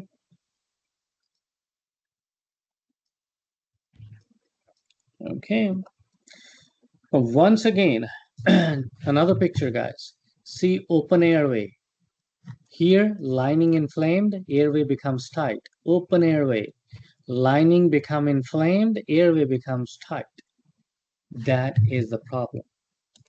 And the solution, what it does, decrease this inflammation and open up the airway like that. And so the patient can breathe better. Now, it could be different type of reasons why it's happening, the triggers behind it. As I said, it could be allergens like normal pollens, air pollution, even strong odors like strong perfumes or chemicals can cause that as well. Then respiratory infections, from mild to moderate to severe, could be cold, flu, sinus infection. As I mentioned, it could be exercise induced because of physical activity. Okay, that could be another reason. Maybe extreme weather changes, too cold, too hot air, that can cause. Certain medications can do so as well. Then how do you diagnose it? Well, it is associated with your respiratory system, is lungs. So lung function tests, such as spirometry. You heard about what is spirometry? Spirometry? Yeah, okay. Lung functions. So it measures the amount and speed of air you can exhale, not inhale, exhale out. Peak flow monitoring. Those are immunoglobulins. What you're asking about, allergic asthma. That's when your body sees foreign intruders, they release certain substances, and that's when they get elevated, IgE. It gives you an idea what is a potential reason behind that response, allergic response. Okay, Christian? Thank you. All right. Okay, now let's talk about another condition. It's called status asthmaticus. What it is, that instead of people who are having an asthma attack, and when they use the rescue inhaler, such as albuterol, which normally helps the patient, suppresses that asthma attack. But in this case, the asthma attack prolongs, it gets extended. Okay, it gets extended, and the patient does not respond to the usual treatment, such as your albuterol. Okay. Patient is not responding to the usual treatment. That is status asthmaticus. This is medical emergency because patient may experience a respiratory failure. Okay, most commonly because of upper respiratory infections, severe ones that can cause this. Now, let's talk about bronchitis, which is inflammation of the bronchi or bronchial tubes, which carry air to the lungs. Now, it is further divided into two, acute and chronic bronchitis. Now, both of them involve the same problem, inflammation of the airway. Okay, but they are different. How? Now, acute is usually caused by viral infections, like a cold and flu. If you ask, can it be because of bacterial? Yes, but that's less common. Okay, now why they're called acute? Because it is happening now, but it's short term. It doesn't last long. That is acute. What do you give your patient? Well, tell them to rest, more fluid to stay hydrated, and usually, if not severe, then maybe some over-the-counter medication for symptomatic treatment, such as cough suppressant if they're coughing, if they're in pain, fever, then pain level, and antipyretics for fever are usually okay as far as viral bronchitis. But if it's bacterial, the patient may need antibiotics. And if the airway is constricted, they're having trouble breathing, then they may need inhalers. Okay, so that's your chronic. Now, on the other hand, chronic, which the duration is extended, it takes longer. And this is usually caused by long-term exposure to irritants, such as chemical fumes or chemicals itself, some sort of irritants. Smoke is a very common one, or the chemicals. So that's what causes chronic bronchitis. So is there a time window that which kind of divides them? I would say the chronic one, at least about 3 months or so, or more than that, right? Then symptoms could be same or could be worse, but it's more about the duration we're talking about, the length. Then treatment here, one of the most important thing to encourage is smoking cessation. If they smoke, tell them quit smoking. Assess them, are they ready to quit smoking? Okay, if yes, refer them to the appropriate resources. If not, encourage them and assess again during the next visit. Are they ready now? Then inhaled bronchodilators. Pick up an example of albuterol inhaler. Bronchodilators. It dilates the bronchioles. Remember, they're constricted. That's why your patient have trouble breathing. So you need to dilate them. And may see inhaled, the inhalers, corticosteroids as well. Corticosteroids. And then certain infections, your patient may need antibiotics. And if their O2 is going down, maybe then oxygen, supplemental oxygen therapy. Okay, so now if you see it again, difference between acute and chronic bronchitis, your acute is usually self-limiting, mainly caused by infections or any symptoms which resolve within days or weeks. Okay, so it's for only short time frame, but other than that, your patient is healthy. But in chronic, this is long-term, more severe, because of contact, exposure to smoke, environmental irritants, developing like COPD and stuff, which causes a permanent damage to the airway. Okay, you cannot reverse it. You can manage it.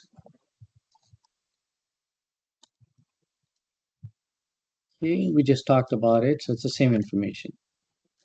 So these are alveoli, guys. See, these are normal, where the air exchange happens, but problem is here. See how inflamed they are, and then they might be filled with fluid or pus, and that affects the gas exchange. Now they cannot breathe well because it's a poor gas exchange. They are not able to absorb or hold on to enough oxygen and not able to push the CO2 up. And one of the biggest reason, as I said, like behind this emphysema is smoking. So you have to assess those factors, that what is the probable cause behind that. Because remember, if somebody's hurting, first thing to do is not to hurt them anymore by putting a block, stopping what is hurting them. And we know here that biggest thing is exposure to something. And if it's a smoking, that's where we need to act. Stop further damage. Okay. As you may have realized, and I've been saying it, the RN's role has evolved, changed in the last few years. It's not about just giving them medications anymore and just kind of giving them an IV, just kind of poking of the needles and all that. Education is a critical factor. It's a crucial point. It's very important that you go with that approach, which is much more wide open, broader than just giving them medications, doing whatever needs to be done there only. You need to see what is happening and then right interventions, and also educating them in an effective way. They understand what is going on and what is the plan and what are the consequences of either following up the plan, and if they don't do that, there are consequences of everything we do, good or bad. It comes back to us. Similarly, your patient, if they're going to be compliant on the medication, well, their disease will be well managed. If they won't, it's going to bug them more. They're going to suffer more. And they can only become compliant if they know exactly Now, what the problem is, how to manage it, and if I do not manage it well, what are the consequences? And giving them, sharing with them, providing them, the materials which are appropriate for them, the language they can understand. If they are old, maybe do they have any limitations, like they cannot read well? Well, then give them something what they can hear. Okay, we don't want to give somebody, no matter how well you created something written, material, pamphlet, but they can't read. That's not appropriate for them. So these are important things. It seems like basic, like, yeah, I know. Oh, yeah, they know. Well, no, it's not the case. Um, Usually patients, uh, they're not completely compliant. They stop using the drugs consistently as soon as they start feeling better.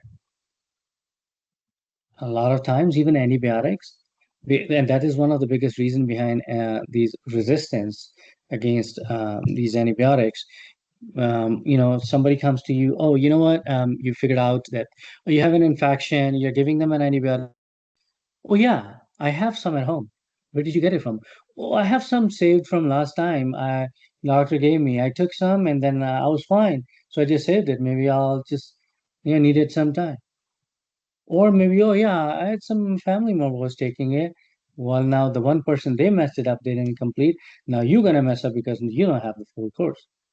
And all they're gonna do is gonna make it worse for them. There was a big thing um, in England a few years ago.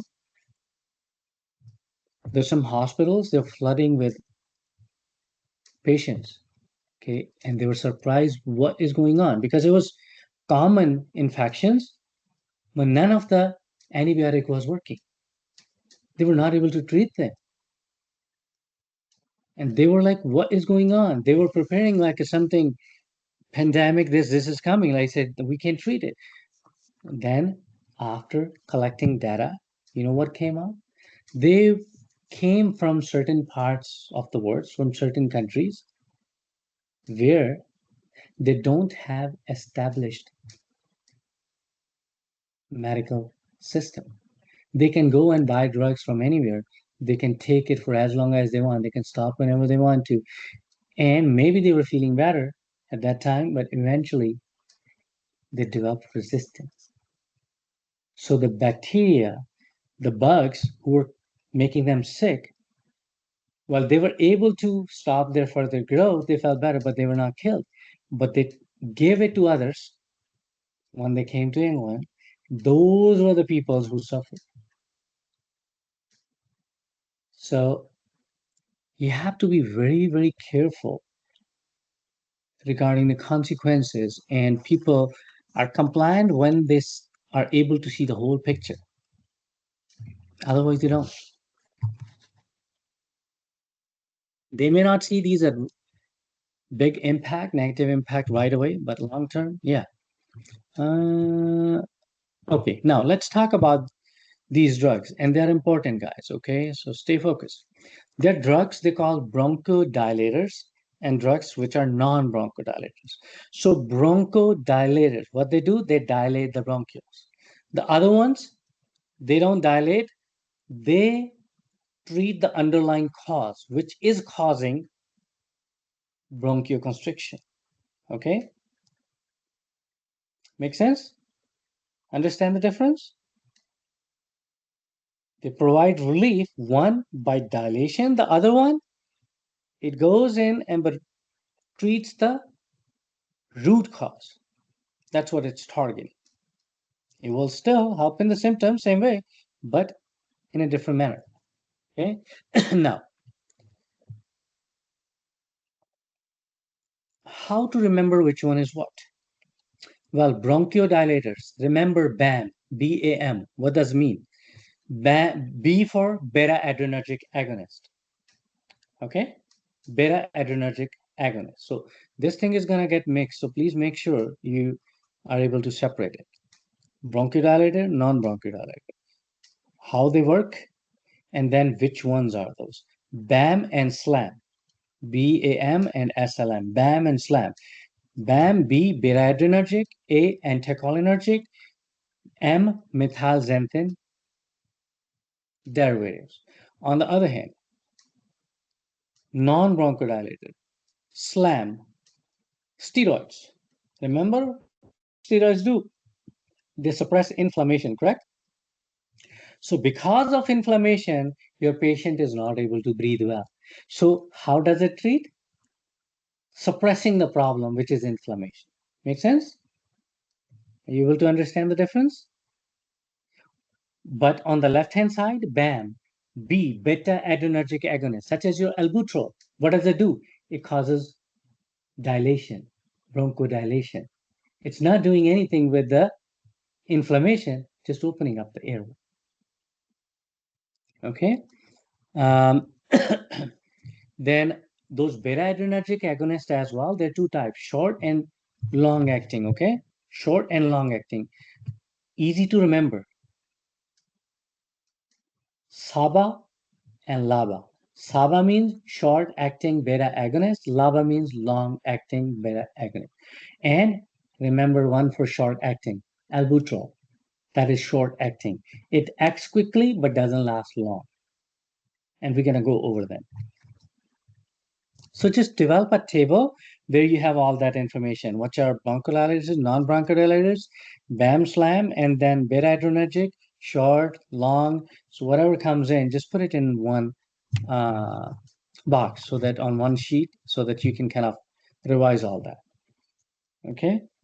And how beta-adrenergic agonists, they are short and long acting.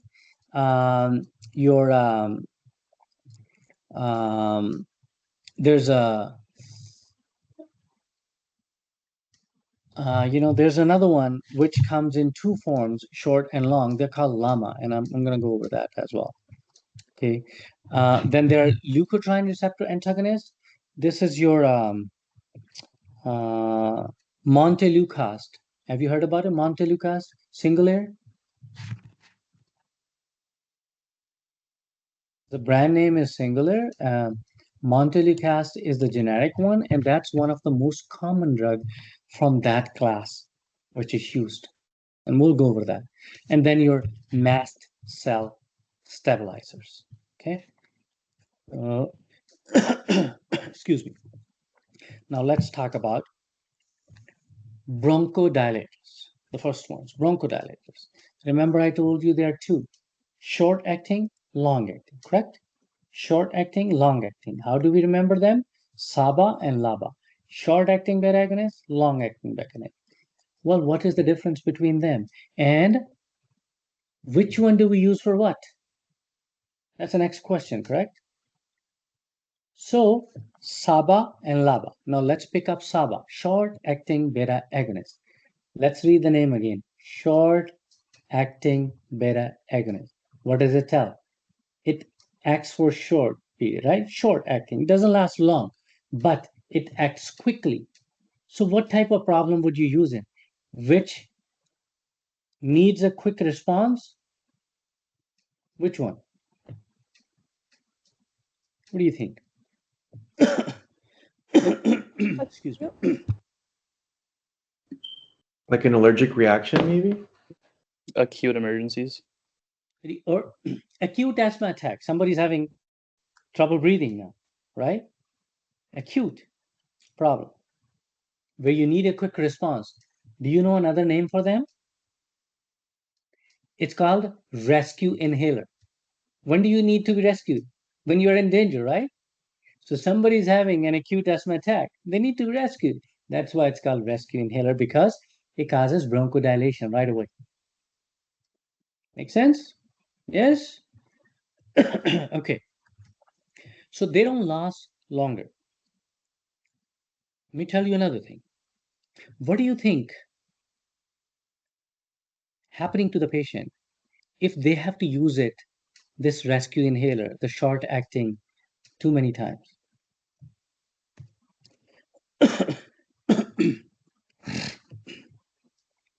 That means their condition is getting worse, right? It's getting worse. That means they need something long acting as a baseline to manage it well so that they don't have to use the short acting too many times. If the condition is managed well, why they need to be rescued, right? They shouldn't. There shouldn't be any emergency. So if your patient is saying, oh my goodness, I'm using this albuterol like 3-4 times a day, well, really? Then you need to look up what their management plan is. You need to look into that. Okay, so short acting, we clear. Saba. Now how about Laba? These are long acting. So they are not used in emergency, never. They are always maintenance to manage the condition, to prevent acute attacks, correct? That's the whole purpose. Example, your salmeterol, formoterol. The short acting was albuterol, and these are also trol, but different. Salmeterol, formoterol. They're always scheduled because it's maintenance, right? Excuse me. So these drugs causes bronchodilation. Everybody's clear? Any question? Anything which is not clear to any of you?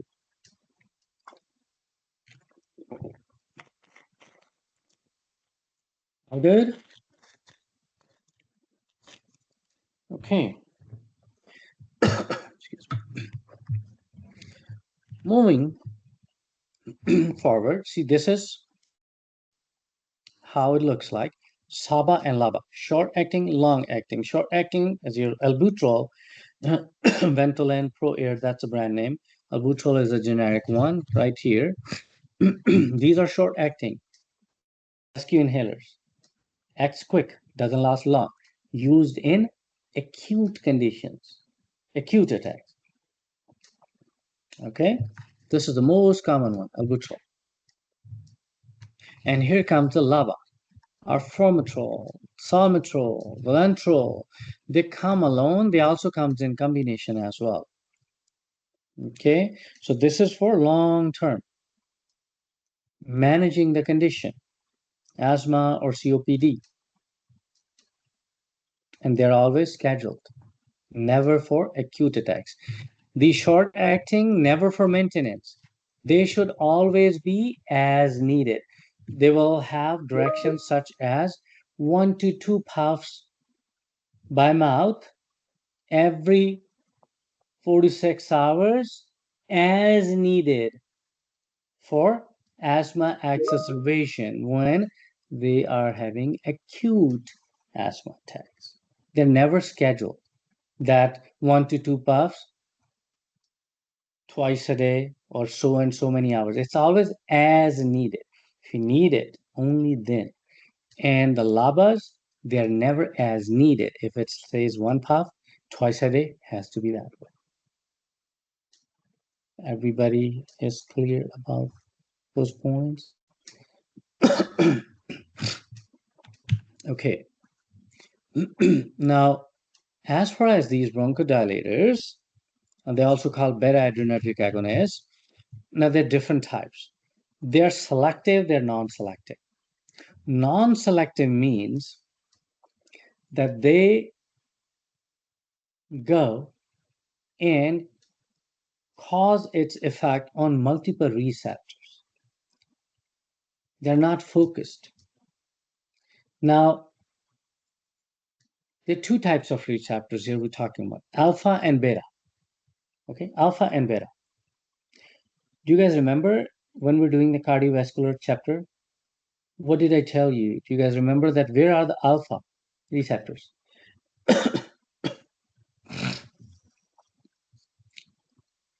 Where are the alpha receptors and where are the beta receptors? Anybody remember? The heart. Right. So Or is that what alpha, we're talking about? remember, alpha and beta, beta 1, beta 2. Then there's, excuse me, more specifically we talk about here is beta 1 and beta 2, which will be relevant here. But it can cause impact on alpha as one.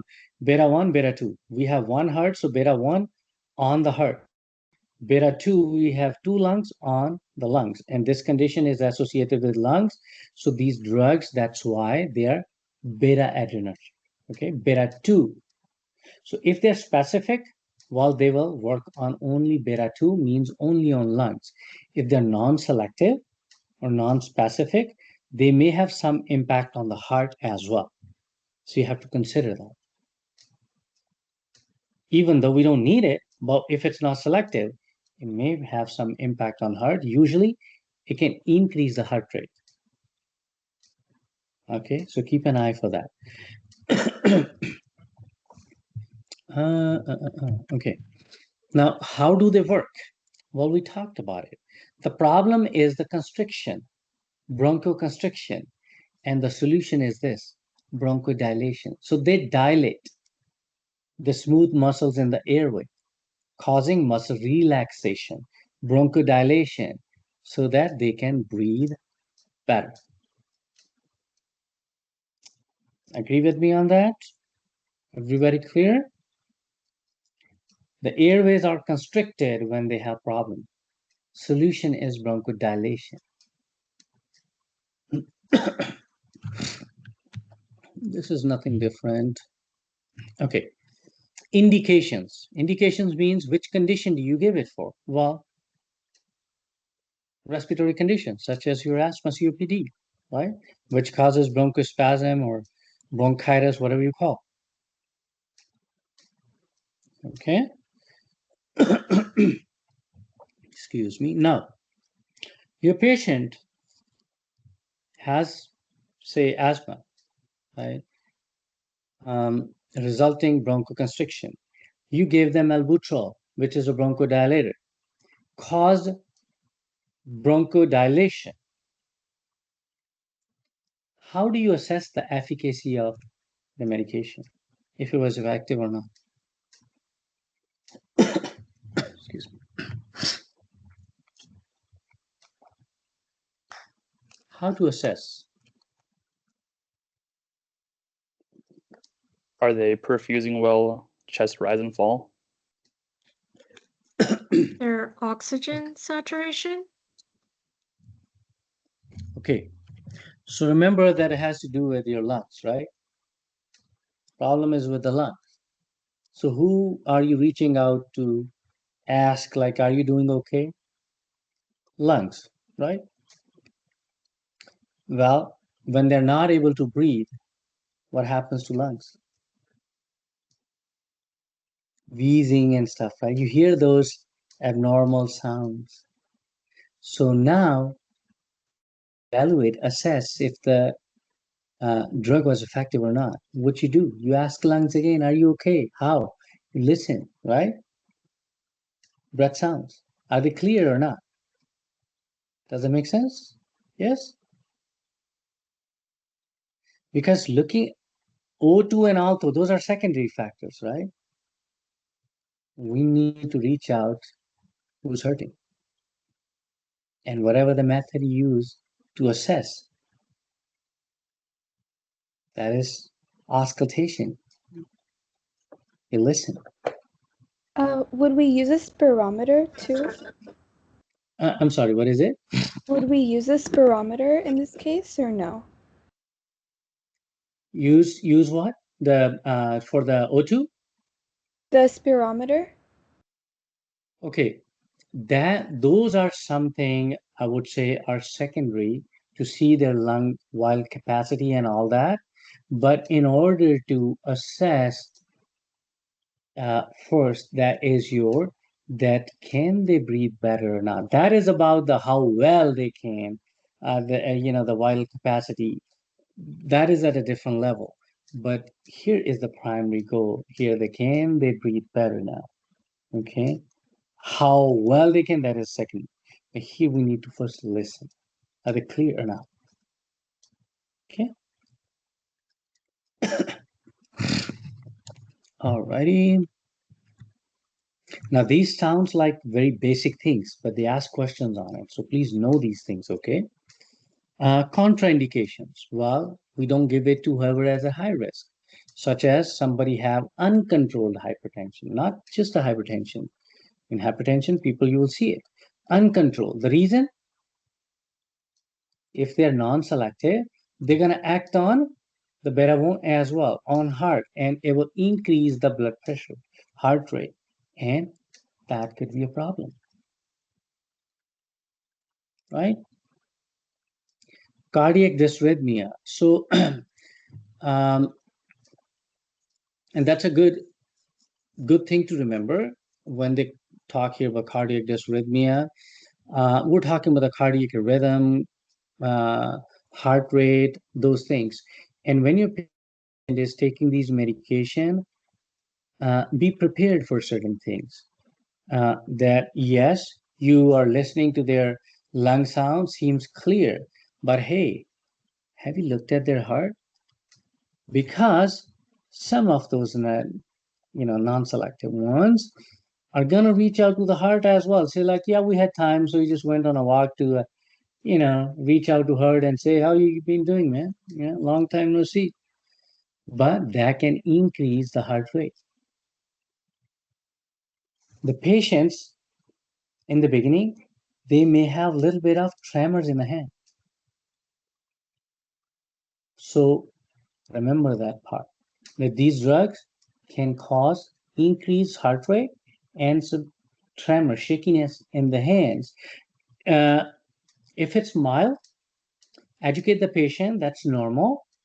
And it should go away within minutes. And then eventually, I would say after only a few doses, it shouldn't happen.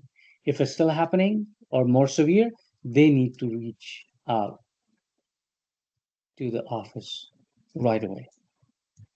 But that's normal in the beginning, which usually goes away after using a couple of times. Okay, got it?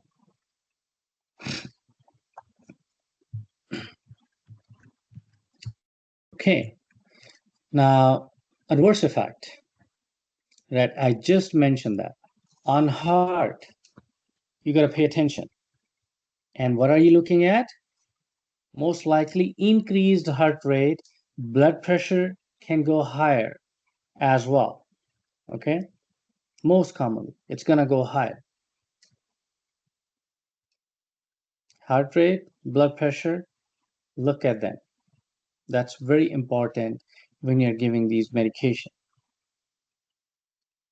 And if they use more, rather than one puff, they use 3 puffs, they may feel heart is pacing, heart rate is too high, palpitations, tremors, that kind of stuff. Okay. Intraction. Well, what is not a good idea to give it with? Here's the gentleman again, monoamine oxidase inhibitors, MAOIs. As I said, they don't get along with pretty much everybody. Okay. Then here's another thing. Hypoglycemics. What that means? The medication given to diabetes patient, right? Diabetic meds to bring the blood glucose down. Now, why it's important? These drugs most likely will increase their blood glucose as well.